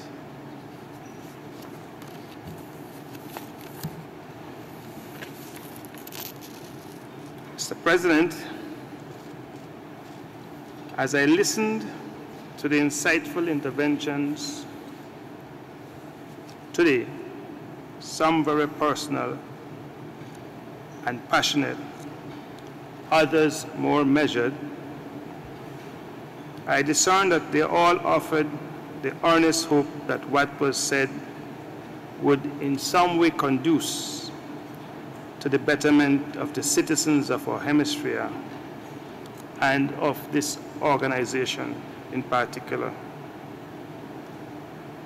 And I was moved, actually, to offer a silent prayer of thanks for what I regard as this phenomenal opportunity that we still are blessed with, to be able to sit here, large countries and small, poor and rich, and dialogue in this frank and fulsome way. We're not to forget that the OAS is the oldest regional organization. It constitutes the principal forum for debate in the hemisphere on political, security, juridical, and social issues. Its establishment is unquestionably a testament to the perspicacity and wisdom of our forebears, leaders who had survived the horrific experiences of the Second World War and who were convinced of the evil that war is. We should therefore never forget that our core mission is an unequivocal commitment to democracy, and that we must work assiduously to promote good governance, strengthen human rights, foster peace and security, and address complex problems caused by poverty, inequality, crime, and corruption. The last two items seem, in fact, to be so relevant and pertinent today, because the problems which we are grappling with is really the need to foster peace as opposed to war, security as opposed to insecurity, and to banish the scourges of poverty and its attendant ills which afflict all our countries without exception.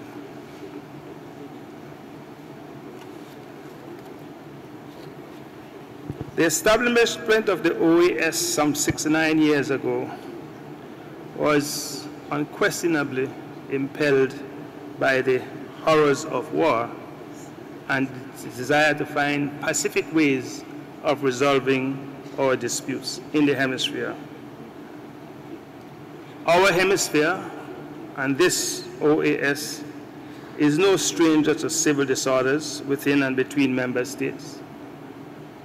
These disorders have been known in the past to give rise to the meting out of indiscriminate violence and widespread slaughter of innocent civilians. Our region experienced those ills and dealt with them successfully.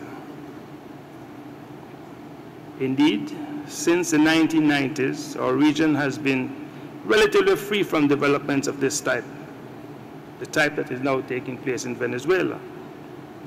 And based on the empirical evidence, I entertain no doubt that with the continued goodwill of our constituent nations, restraint, patience, measured action, and strengthened dialogue, the situation in Venezuela will also be resolved successfully and peacefully.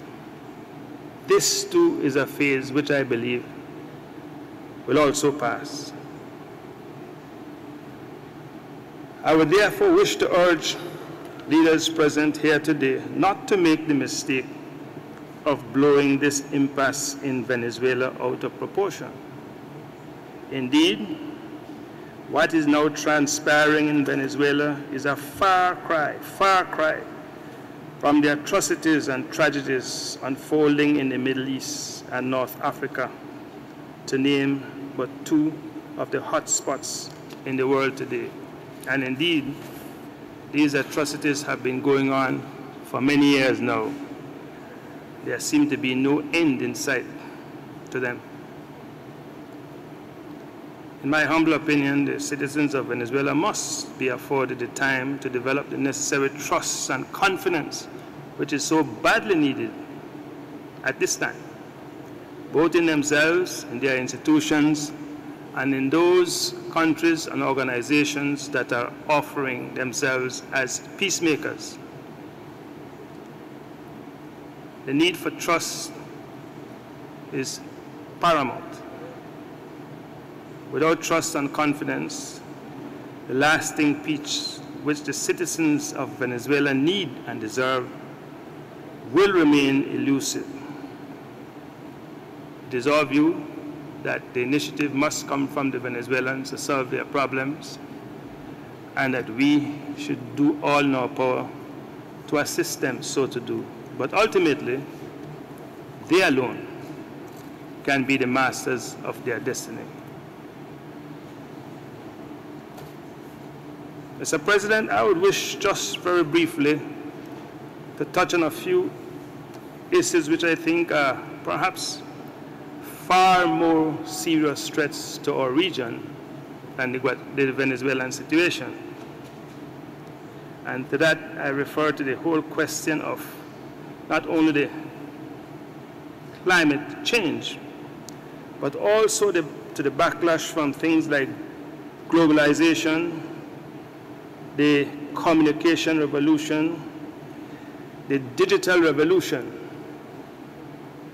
which, as referred to earlier by one of the speakers, has conduced to unexpected circumstances, one of which has been the hollowing out of the middle class in developed countries, the exacerbation of the unemployment situation.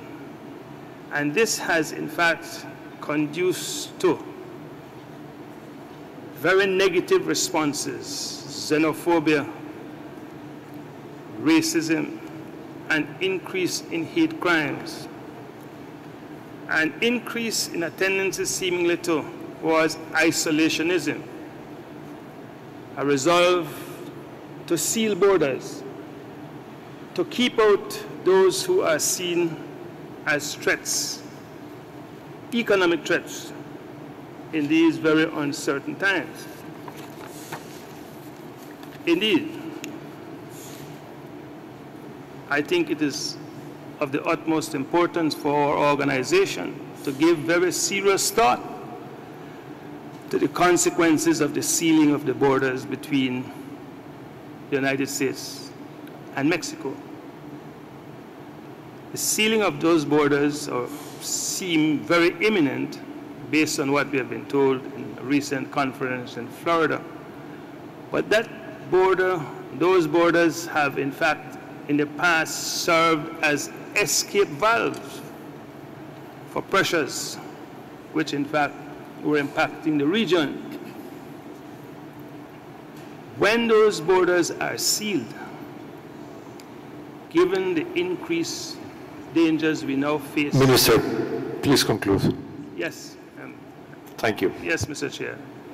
Given the increased pressures we now face, economically, politically, socially, and given the woeful unpreparedness of the majority of our societies, I entertain no doubt that we will be out for a very, very difficult time in the very near future.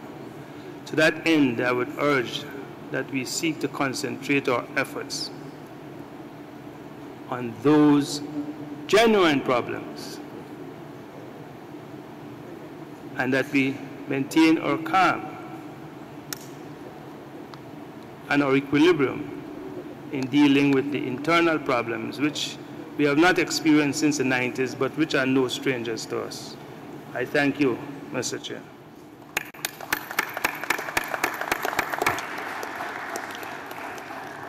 Thank you very much, Minister. I offer the floor now to the Vice President of Guyana. And as I do so, I thank you for substituting for a while here. Thank you so much. Thank you very much, Mr. Chairman. It's my pleasure. Mr. Chairman, distinguished SG and Assistant SG, distinguished colleague foreign ministers, ladies and gentlemen, esteemed colleagues all. First of all, please allow me to invite you, Mr. Chairman, to accept Guyana's congratulations on your election to preside over these proceedings. I'm confident that your leadership will ensure a successful outcome for us all. The theme of this General Assembly, strengthening dialogue and concerted action for prosperity, could not be more apt, as was just mentioned by our colleague from Colombia. Couldn't be more apt in these challenging times for our hemisphere and globally. The 2017 World Bank Overview identifies Latin America and the Caribbean region as the hardest hit developing region during the global deterioration. The region's GDP is expected to grow by 1.2% in 2017, followed by 2.1% in 2018. That would indeed be welcome. We are all too painfully aware that the years of economic stagnation have halted social progress, and obviously our region needs to spur economic recovery and find new engines of growth to reduce poverty and boost development and prosperity. Guyana believes that concerted action by member states within the framework of the OAS and the Inter-American system can target specific SDGs and help to boost growth and provide for sustained economic development. Such collaboration would appear quite logical, for example, in the area of SGD 5, education, that is human resource development, and Goal 15, life on land.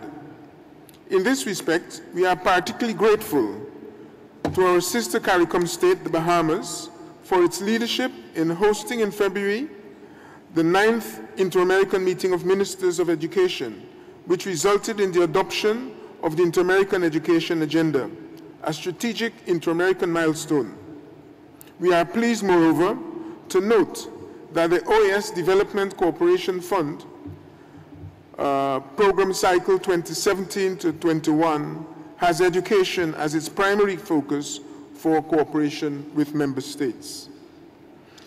The government of Guyana, given its human development priorities, welcomes the opportunities created by the 2017-21 DCF and has confirmed its interest in participating in the specific education program area of quality, inclusive, and equitable education. We underline the importance of education as a catalyst for fulfilling potential, creating opportunities, social mobility, and more equitable economic prosperity. In addition, SGD Goal 15, Life on Land, which inter alia aims to protect, restore, and promote the sustainable use of terrestrial ecosystems and sustainably managed forests, is of particular interest to Guyana. In addition, Guyana is committed to the global fight against climate change.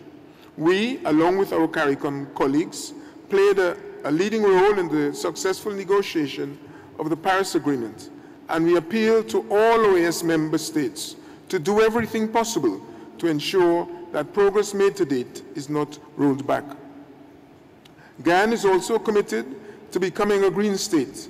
Our green economy strategy lays the foundations for inclusive green economic growth, for achieving sustainable development targets, and for providing a long-term vision for a prosperous and equitable future.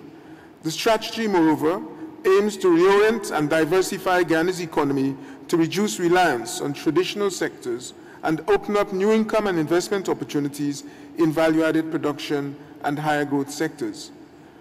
At the same time, we are seeking to promote the sustainable use of our terrestrial ecosystems that halt biodiversity loss and sustainably manage our forests. We are working to develop in a sustainable way, our wonderful ecotourism project. Mr. Chairman, in this respect, I'm pleased to highlight the fact that the very first OAS ministerial level meeting that Guyana will ever host will take place on at the 24th Inter-American Congress of Ministers and High-Level Authorities of Tourism on March 21st, 2018. Apart from providing us with opportunities to showcase our natural attractions and engage in exchanges of experience and best practices with our hemispheric partners, this event will also help us to develop more sustainable and inclusive approaches to tourism. I invite and encourage OAS member states to attend this Congress. Mr. Chairman, our region will only continue to grow and be prosperous if we are able to make progress towards attaining the 2030 Sustainable Development Goals. But our small islands and low-lying coastal states in particular are facing a plethora of existential challenges, especially in the context of the multidimensional nature of security. These challenges include, of course, climate change, transnational organized crime, narco-trafficking, cyber attacks, terrorism, violent crimes, and more recently, the withdrawal of correspondent banking relations, all of which pose serious threats to our stability and development. I take the opportunity in this regard to thank the sister government of Chile for their announcement this morning of a contribution to the region to help attenuate the consequences of climate change. The growing recognition that the withdrawal of correspondent banking relations for the Caribbean region is especially noteworthy, and urgent action is needed to address the devastating impacts this action is having on the economies of the Caribbean region. Guyana therefore joins the call in this hemisphere to promote collaboration and cooperation in order to find solutions to this problem. Mr. Chairman, I believe that it is appropriate to stress at this time the importance of Latin America and the Caribbean as a zone of peace, in the best interest of development and prosperity in our hemisphere. In this respect, it would be remiss of me not to comment on the commemoration of the 50th anniversary of the signing of the Treaty for the Prohibition of Nuclear Weapons in Latin America and the Caribbean, the Treaty of Tlatelolco, in February, in which Guyana was honored to participate and on which we congratulate the government of Mexico for its leadership. That we have established our region as a model for a nuclear weapons-free zone in the world should be a salutary reminder to us of what we can achieve once we commit ourselves to working together for peace and security. Guyana wishes to stress, Mr. Chairman, its commitment to the importance of the OAS, a most valued, venerable regional institution. I take this opportunity to reiterate Guyana's pledge to upholding our joint focus on the 4 independent pillars of the OAS. Guyana attaches great value to democracy, human rights, multidimensional security, and integral development. And we are well aware of the fact that to weaken anyone unduly is to weaken the whole structure which they support. Guyana also attaches great value to multilateralism and regionalism within both the United Nations and the OAS. We value that the charter of both organizations pays heed to the overarching principles of sovereignty and territorial integrity, as well as the sanctity of nation states. Guyana firmly believes that international law should govern relations between states and that the peaceful settlement of disputes is indispensable in maintaining mutual respect and resolving conflict. In that regard, Guyana strongly rejects all aggressive and illegal actions which affect the sovereignty and territorial integrity of states, or which threaten the peaceful resolution of disputes or the maintenance of peace and security. And we remain committed to supporting processes of dialogue whenever they are needed. Mr. Chairman, if the OAS is to fulfill its mandate, it will need to be provided with the relevant tools and human resources, the better to serve the people of the Americas. The resolution on the institutional framework of the OAS before this General Assembly is an important attempt to strengthen the OAS in key areas such as transparency in its operations, enhancement of its organization's management, and coordination and implementation of the comprehensive and inclusive agenda that responds to the current needs and challenges of the hemisphere. Hence, a viable framework needs to emerge after this process. Mr. Vice President, please conclude. Thank you, Mr. Chairman. I will. Thank you. Sees a receptive OAS and General Secretary General working in an efficient and effective manner for the region's benefit. Mr. Chairman, colleagues, we should take heart from our efforts to build consensus in certain critical areas. Clearly, we need to strengthen our dialogue processes in some respects. While we may not agree on every subject broached, I'm confident, especially as we look toward next year's 8th Summit of the Americas in Lima, that we can continue to advance on the basis of strengthened dialogue, concerted action, and most importantly, a growing consensus on what needs to be done individually and collectively. Allow me to express, Mr. Chairman, finally, to express my delegation's deepest appreciation to the government and people of Mexico for the warm hospitality, excellent arrangements, and kind courtesies extended, all of which have contributed to the tenor of our exchanges and the desire to forge closer bonds of friendship and collaboration in this stunning setting in the city of Cancun. I thank you. Thank you, Vice President Barrington. Corresponde el turno al Brasil. Muito obrigado, senhor presidente, senhores chanceleres, chefes de delegação, senhoras e senhores. Em nome do governo brasileiro, eu agradeço ao povo e ao governo dos Estados Unidos mexicanos pela amável hospitalidade, pela calorosa acolhida e pelo empenho na organização deste 47º período ordinário de sessões da Assembleia Geral da OEA. Os 4 painéis temáticos propostos com vistas a promover o diálogo interativo, focalizado e voltado para resultados, refletem e justificam a visão estratégica da OEA assentada nos 4 pilares de nosso trabalho. A propósito, o Brasil entende que é imperativo preservar o equilíbrio entre esses pilares. No pilar da democracia, o Brasil seguirá promovendo o esforço coletivo dos Estados-membros em avançar os processos democráticos na região, mediante os instrumentos desenvolvidos no âmbito da organização, desde as missões de observação eleitoral e as missões especiais, até mecanismos de seguimento, como o mecanismo de seguimento da implementação e da Convenção Interamericana contra a Corrupção e o mecanismo de cooperação interamericana para a gestão pública efetiva. A avaliação da implementação da Carta Democrática Interamericana deve ser, nesse contexto, prioridade de todos os nossos países. É com esse espírito positivo e solidário que o Brasil tem orientado sua participação na 29ª reunião de consultas de ministros das Relações Exteriores da OEA. Esta organização deveria exercer um papel importante no oferecimento de apoio e soluções para a grave crise política, social, econômica e humanitária na Venezuela, a qual, em última instância, como nós sabemos, terá de ser resolvida pelos próprios venezuelanos. A restauração da ordem democrática, do Estado de Direito, da separação de poderes e do respeito aos direitos humanos nessa nação irmã é um objetivo a ser defendido e promovido com persistência por todos nós. O Brasil, juntamente com outros países da região, reiterou ontem, mais uma vez, sua posição sobre o tema em comunicado que emitimos e no qual se pede, novamente e em primeiro lugar, a libertação de pessoas presas por motivos políticos, o fim das detenções arbitrárias e o fim também do julgamento de civis por tribunais não civis.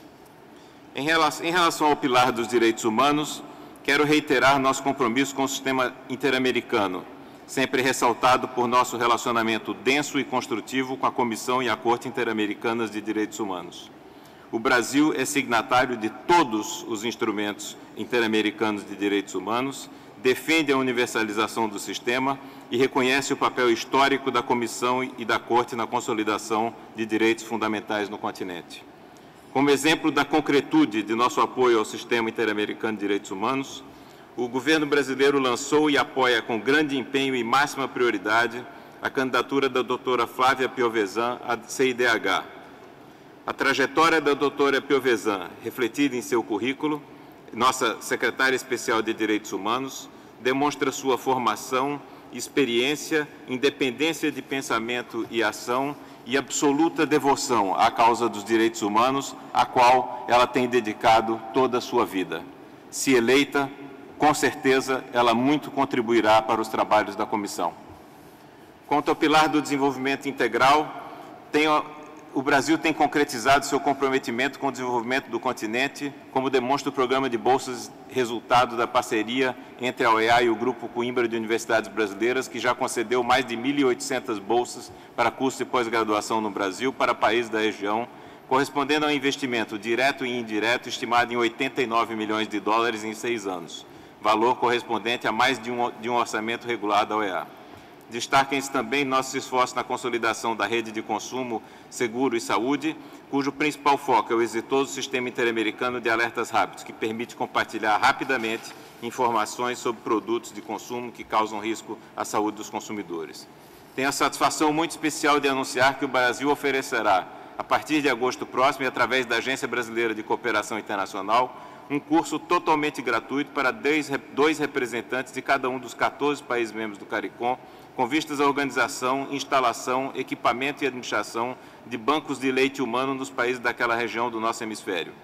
Essa iniciativa tem como base não só a reconhecida experiência de meu país nesse campo, mas também o projeto piloto que estamos desenvolvendo com excelentes resultados na República Dominicana. E aproveito a oportunidade para saudar o nosso estimado colega, o ministro Miguel Vargas, por essa parceria. No contexto do pilar de segurança multidimensional, o Brasil tem exercido papel de destaque no combate ao tráfico de pessoas, desde a 4ª reunião de autoridades nacionais em matéria de tráfico de pessoas. É necessário, contudo, exercício de reflexão sobre segurança hemisférica em geral, com tratamento mais equilibrado de temas relacionados à defesa tradicional, em que pode ter papel relevante a Junta Interamericana de Defesa e as novas ameaças que têm dominado a agenda da organização nos últimos anos, em particular as questões das drogas, do terrorismo e da criminalidade transnacional. Senhoras e senhores, o Brasil está engajado de maneira construtiva e proativa nos esforços dos Estados-membros para tornar mais eficaz e relevante a atuação da OEA, a qual passa pelo planejamento de suas atividades, pelo estabelecimento de prioridades em seus mandatos e pela racionalização de sua gestão, sobretudo em um contexto de grande escassez de recursos. Com muito esforço de nossas autoridades, diante de um contexto fiscal doméstico severamente adverso, logramos pôr em dia as nossas contribuições ao Fundo Ordinário da OEA. Os pagamentos do Brasil, segundo o maior contribuinte, que correspondem a 12,42% das cotas dos Estados-membros, somaram 18,4 milhões de dólares no ano em curso, saldo da contribuição de 2016 e a totalidade da contribuição de 2017. Sentimos-nos fortalecidos para continuar nossa defesa da austeridade e da responsabilidade no manejo dos recursos financeiros da OEA, bem como de princípios como a sensatez e a prudência na administração, de maneira a lançar as bases para a recuperação da vitalidade e saúde financeira da OEA. Em tempos da recente celebração do Dia da Criança e do Adolescente das Américas, encerro minha intervenção reiterando a confiança do Brasil de que a OEA esteja sempre em sintonia com as novas realidades e demandas das sociedades dos Estados-membros, numa visão de futuro renovada e construída coletivamente, com base no diálogo e na concertação e eivada de otimismo e esperança. Muito obrigado.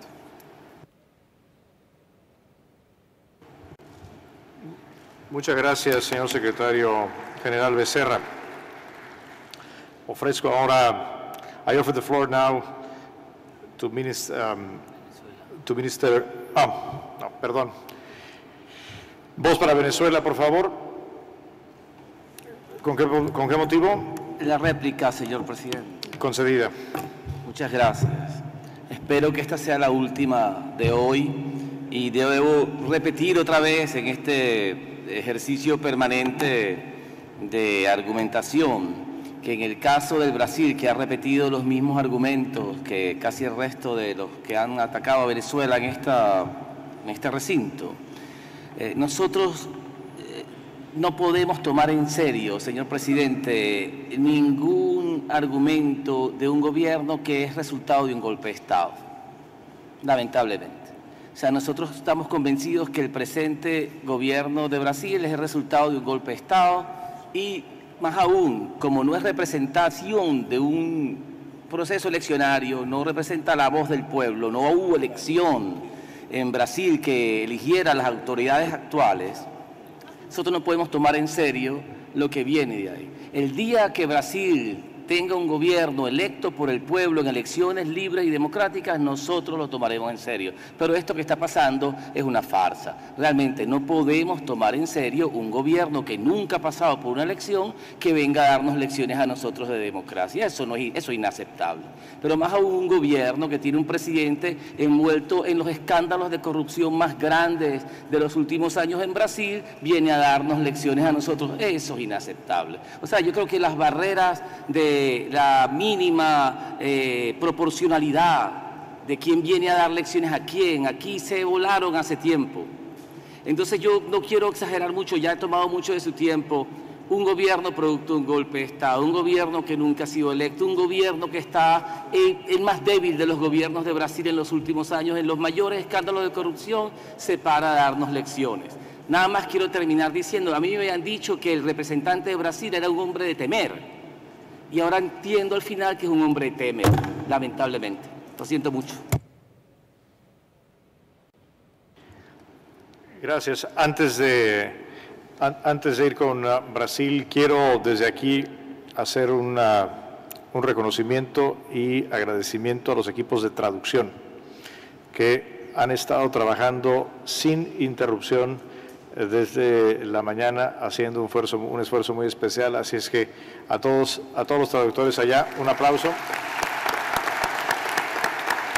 Gracias.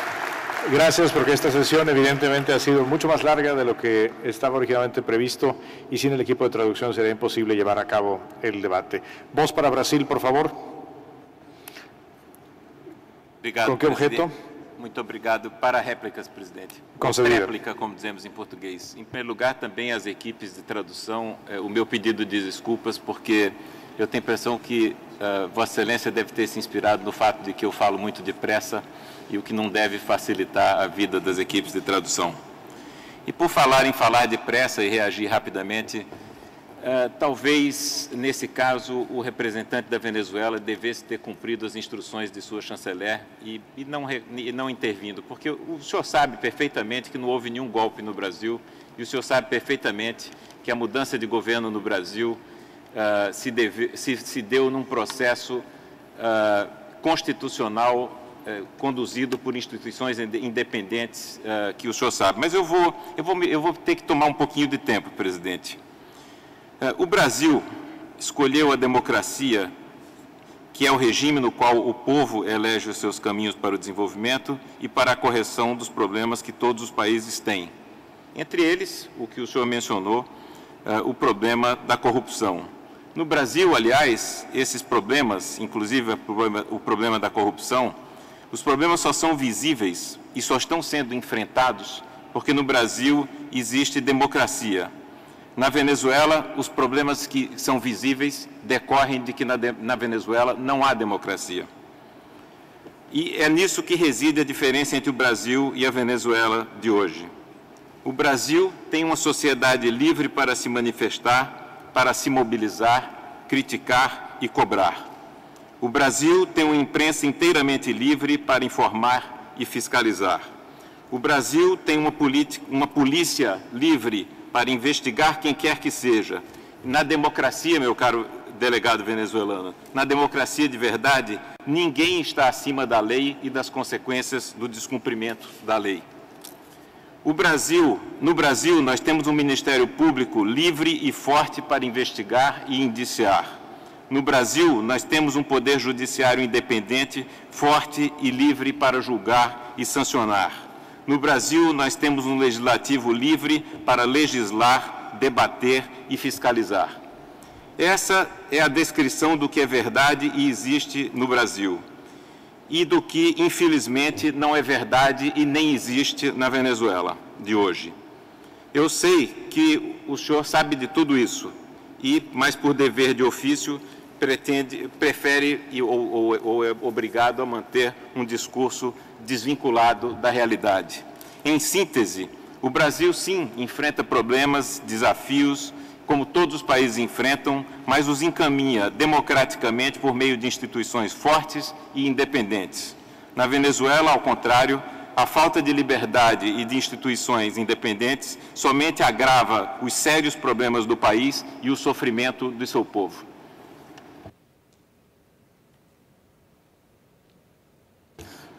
Voz para Venezuela. ¿Con qué objeto? Voz para Venezuela. Contrarréplica, señor presidente. Contrarréplica concedida. Agradeceremos la brevedad de la intervención. Sí, claro, creo que ya los argumentos están dados.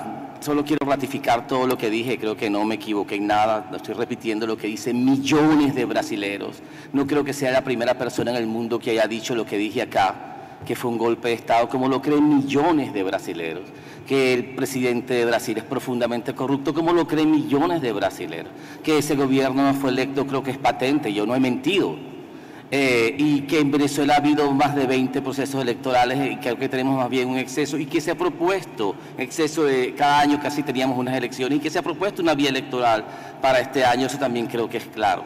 Lo que quiero decir con esto, señor presidente, es que todos los países tenemos problemas, pero ninguno aquí puede pararse a darle lecciones a los demás, ninguno. Y lo que le digo al representante de Brasil, en verdad, es que nadie está negando que en Venezuela haya problemas o no. Lo que nosotros no nos estamos parando es a darle lecciones a ustedes como usted pretende. No tiene autoridad, señor, en verdad se lo digo. No existe en Brasil una autoridad suficiente para darle lecciones de democracia a Venezuela. No existe. Y porque no lo entienden es que usan estos escenarios para agredir a Venezuela, porque usted debe entender que yo no lo agredí. Usted fue el que comenzó. Entonces, lo que digo es, quede claro ante el público que escucha estos debates, que Venezuela quiere resolver internamente sus asuntos sin la interferencia de Brasil y que esas intervenciones que se pretenden, que son amistosas para ayudar, básicamente son destructivas y tienen la intención de lavarse la cara frente al pueblo brasilero que ya entendió perfectamente quién los gobierna. Muchísimas gracias. Gracias. Voz para Brasil. Obrigado, senhor presidente. Motivo de su intervención. Obrigado. Réplica, por favor. Señor representante, quiero, si me permiten, en ambos casos hemos limitado en ocasiones anteriores a una réplica y una contrarréplica para evitar el exceso del diálogo bilateral, así que esta será la última intervención antes de seguir con el orden de oradores. Respeitaremos as regras, senhor presidente, como sempre fazemos. É espantoso que o representante da Venezuela queira dar aqui lições de democracia ao Brasil. Isso demonstra que a representação da Venezuela perdeu não somente o contato com a realidade, mas perdeu, eu lamento dizer, o senso do ridículo. Muito obrigado.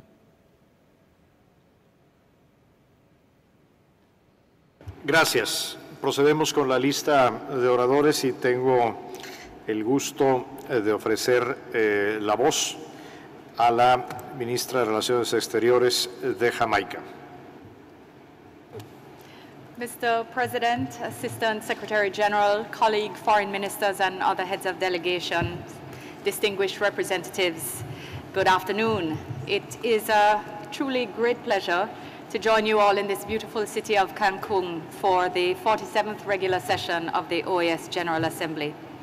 Allow me, on behalf of my delegation, to express our deep gratitude to the government and people of Mexico for the very warm hospitality extended and for the excellent arrangements made for this meeting.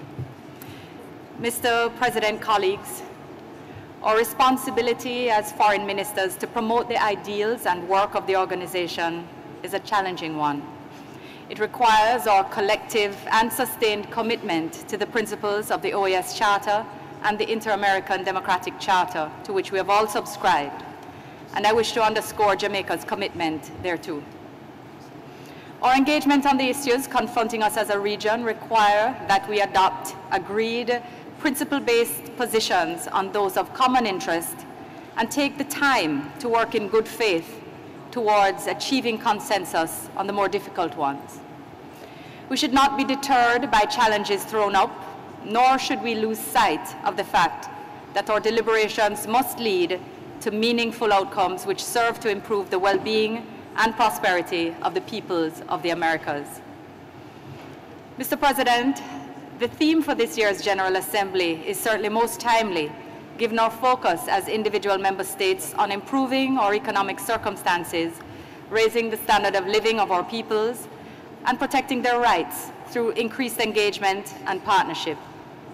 In this context, it must be acknowledged that the OAS has greatly enhanced its relevance in addressing the development challenges of small states by aligning its activities with the 2030 Agenda for Sustainable Development through the Executive Secretariat for Integral Development, SEDI.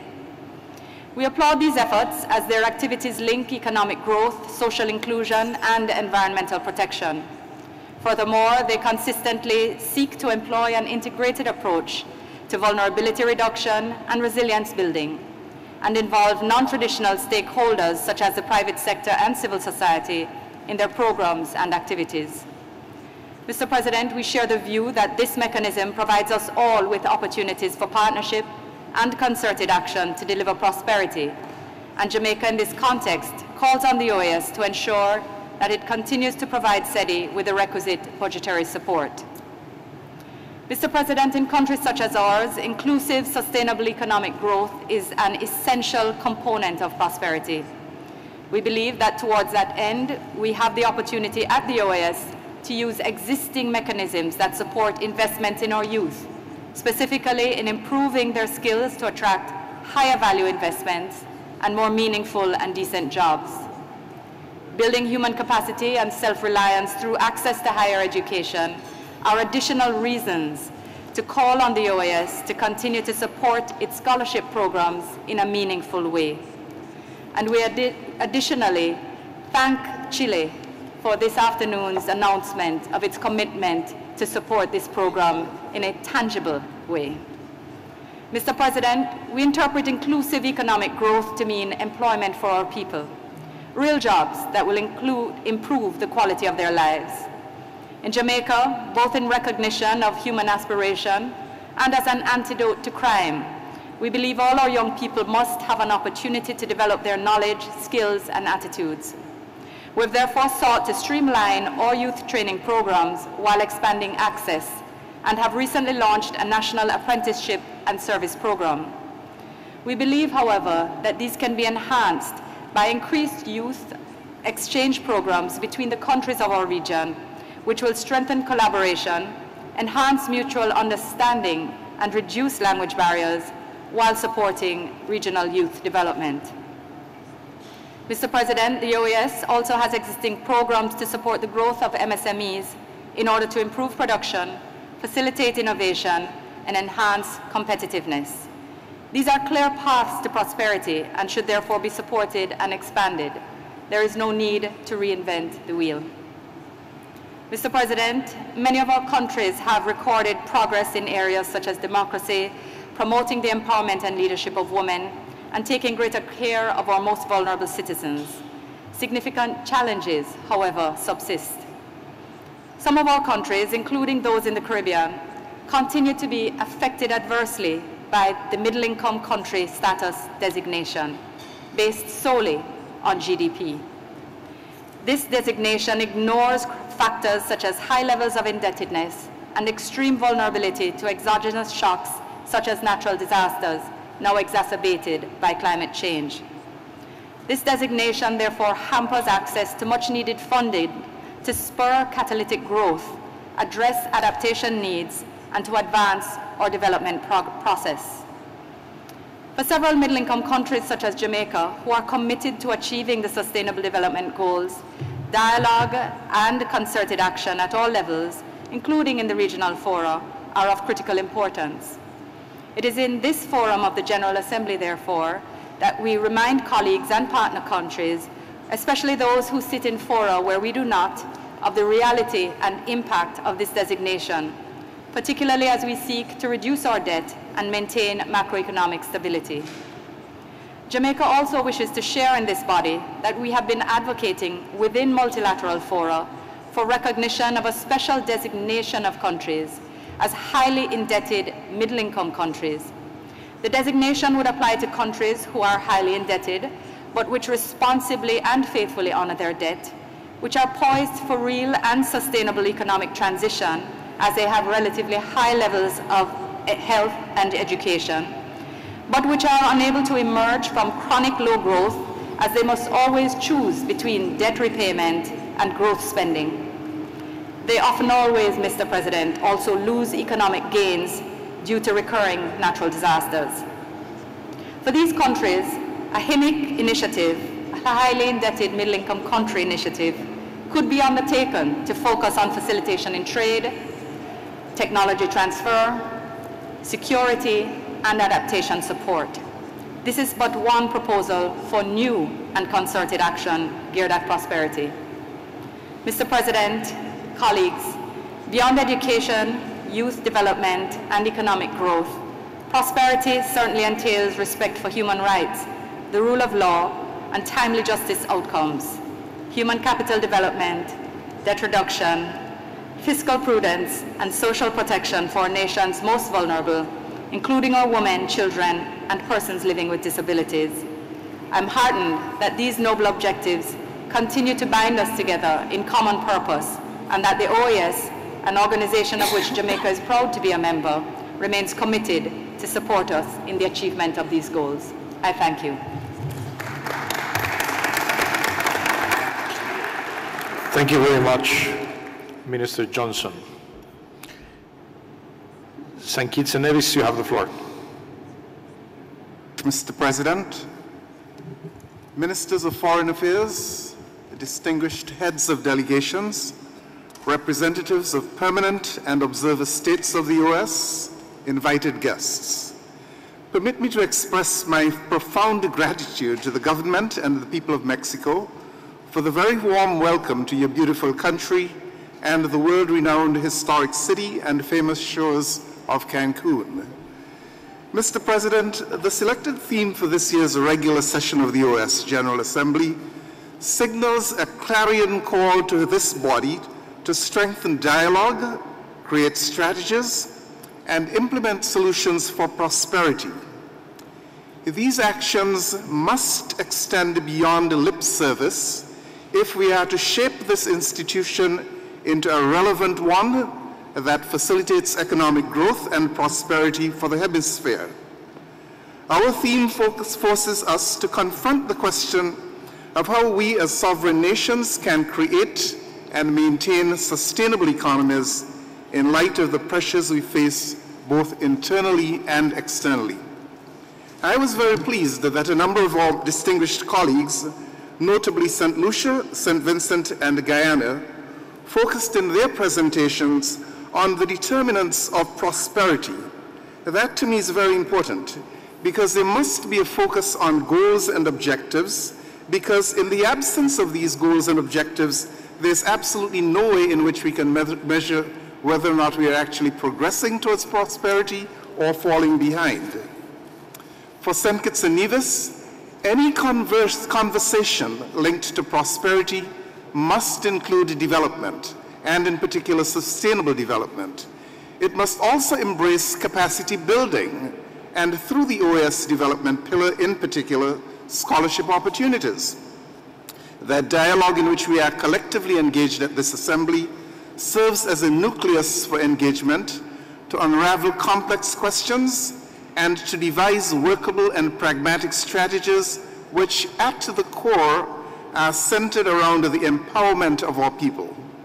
Achieving the desired mission objective that is embodied in our theme requires member states to begin to put in place discretionary policy actions that more than ever before bring into focus our people in the pursuit of prosperity for all. This new focus must be placed squarely at the center of our efforts to increase our levels of performance through enhanced productivity, which is a measurable magnitude, and work effort. This means each worker producing at optimal performance levels, each being efficient and each being the best at that he or she can be. Performance-based incentives and rewards have become the driving force in influencing productivity and work effort across organizations, both in the private and public sectors. These enhanced efficiencies are critically important to achieving the desired performance goals that are required for fulfilling the overriding strategic vision of prosperity that has been established by this body. Recognizing and rewarding outstanding performance of individuals or groups who play a lead role in achieving pre-established numerical goals and mission objectives can serve as a powerful incentive that fosters the creation of new ideas, new innovations, and superior work effort. By doing more with less, it is these gains in productivity and efficiency that will reduce each nation's overall cost of producing goods and services, and by so doing, increase the value, the real value of prosperity for each of our member states. St. Kitts and Nevis has identified a number of growth areas necessary to secure our economic sustainability. Permit me to highlight a few bold steps that we have taken to enhance efficiencies in the production and consumption of energy. Both St. Kitts and Nevis have invested heavily in the development and planned commercialization of geothermal energy, with significant achievements in geothermal, wind, solar, and waste energy technologies. Our partnership with the Organization of American States established a springboard that has given a boost to these new technologies.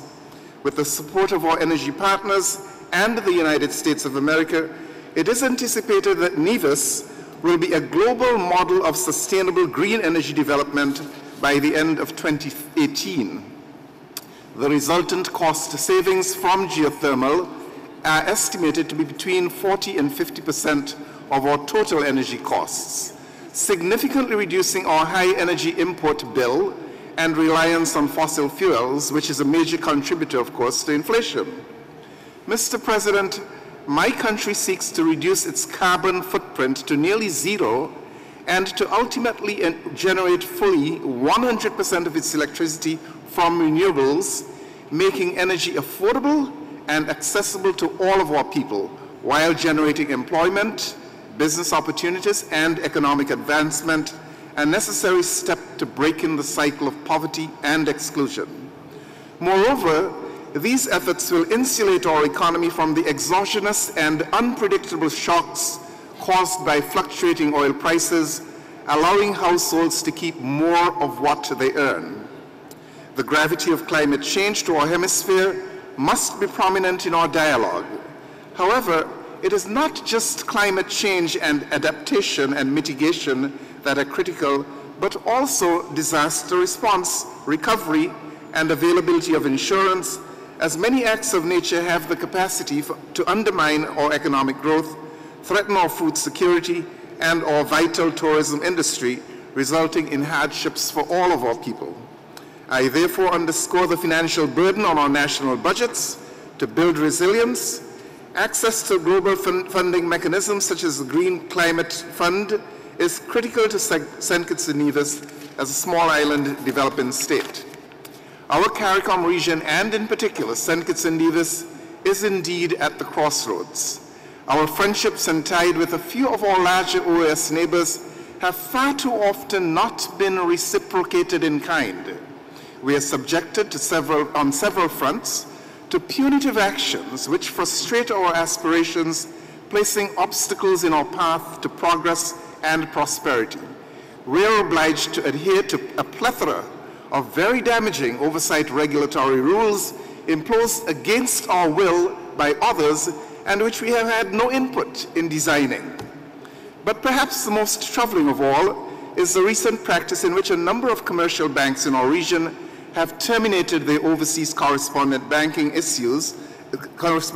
services, or raised the fees to unconscionably high levels. This has two very harmful effects. One, first, business establishments now find it extremely difficult to receive payment for shipments of their products abroad. Secondly, the little man on the street may be forced to turn to an underground black market to tap the services of unscrupulous transfer agents who may or may not deliver the funds as agreed to a relative.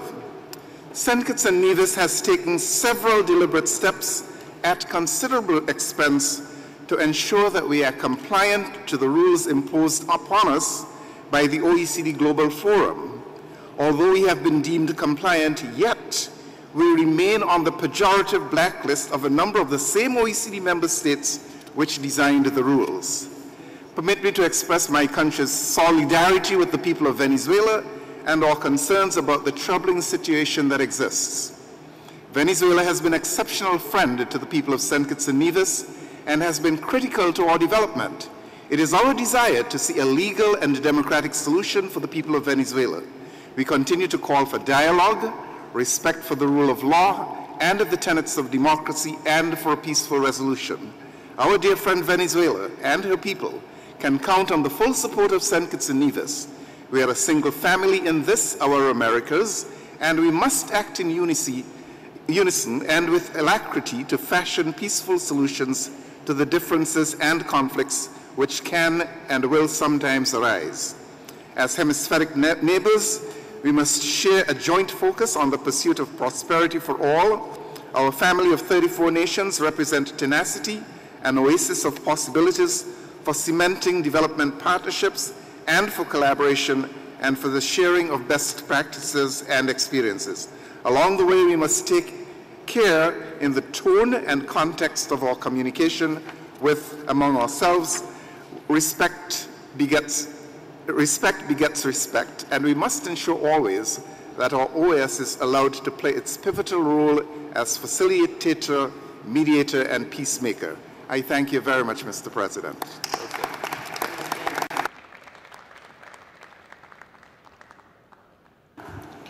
Thank you, Ambassador.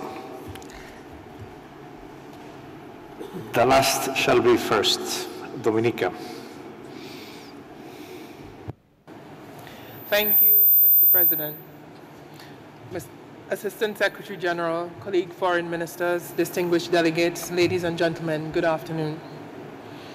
On behalf of the delegation of the Commonwealth of Dominica, I wish to express our gratitude to the government and people of the great nation of the United Mexican States for its leadership in the organization and execution of this General Assembly, and for the hospitality afforded us during our stay in scenic Cancun. The theme of this assembly, which speaks to strengthening dialogue for prosperity, is a very important one. For small island developing states, multilateralism creates an opportunity to participate in rules-based systems that are meant to protect our sovereignty, provide a forum to address concerns, and a platform for providing support for the attainment of our development goals. We therefore expect our membership and participation in the OAS to contribute to the realization of these goals. Additionally, we are committed to hold true to the values of the Charter and the instruments that emanate from the competent authorities of the OAS. Dominica is committed to upholding the rule of law and to the strengthening of our democratic institutions, as outlined in the Inter-American Democratic Charter. We recognize the need for the OAS to take action to support these goals, recognizing that shared security in our hemisphere is beneficial to all member states. The action of the OAS, however, should uphold the principle of non-interference and respect for the sovereignty of nations. At all times, dialogue must be encouraged. All parties to conflict and perceived conflicts must be encouraged to resolve issues through dialogue. However, for the OAS to play such an important role, the integrity of the institution should be beyond reproach. The actions of the organization should therefore be unbiased and consistent with the behavior of international public servants and representatives of multilateral organizations. Mr. Chairman, it is without question that the rule of law and democratic norms and values are critical to the peace and prosperity of our people. Peace and prosperity, however, cannot be achieved if our island states continue to be affected by the impact of climate change. The impact of more severe hurricanes and the destruction of our most valued tourism assets, our beaches and coral reefs, and the damage to our infrastructure threaten to reverse the developmental gains that we have made. Our efforts to attain the 2030 Sustainable Development Goals of the United Nations cannot be achieved without dealing with the causes of climate change. The agreement of all member states of the United Nations to the Paris Climate Accord held out hope to all small island developing states. The commitments of countries, especially the major emitters of greenhouse gases, to reduce their emissions through a series of mitigation measures has been estimated by the Intergovernmental Panel Climate Change to change the trajectory of global warming. The withdrawal of the second largest emitter of greenhouse gases from the Paris Climate Accord is of major concern to small states. Climate change, in fact, poses an existential threat to at least 14 of the 34 member states of this organization and many others around the world.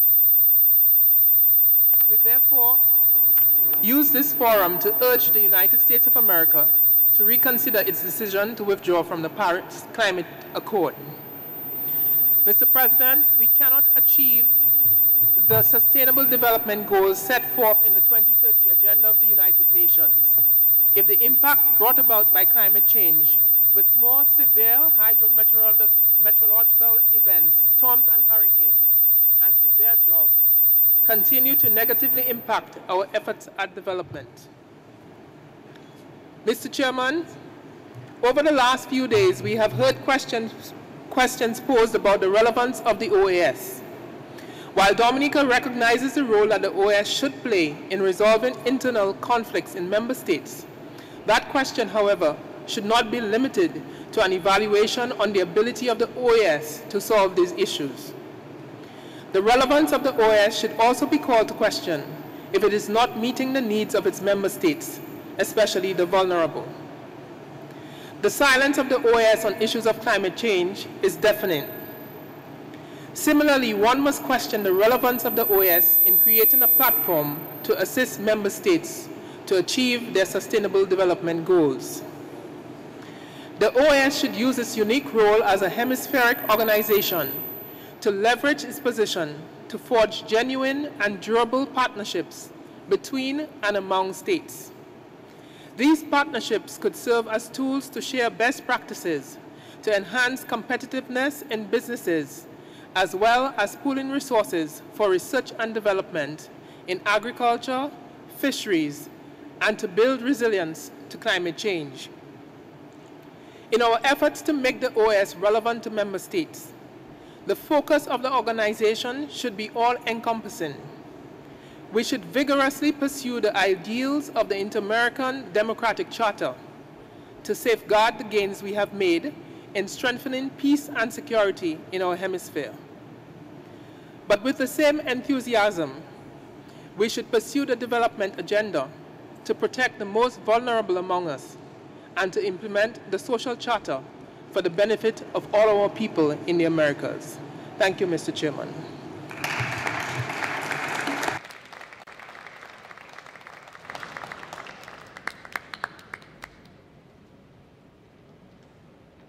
Yes. Muchas gracias, Dominica. Vamos, con esto concluye esta primera sesión plenaria. Recordar que mañana continuará la sesión plenaria a las 9 de la mañana, nuestra segunda sesión plenaria. Empezaremos con el tema especial que ya fue comentado sobre las Islas Malvinas. Y el día de hoy continuamos las actividades de esta Asamblea General con dos paneles, que habrán de realizarse en este mismo salón. Haremos un ajuste muy breve de tiempo para tratar de recuperar un poco el rezago que tenemos.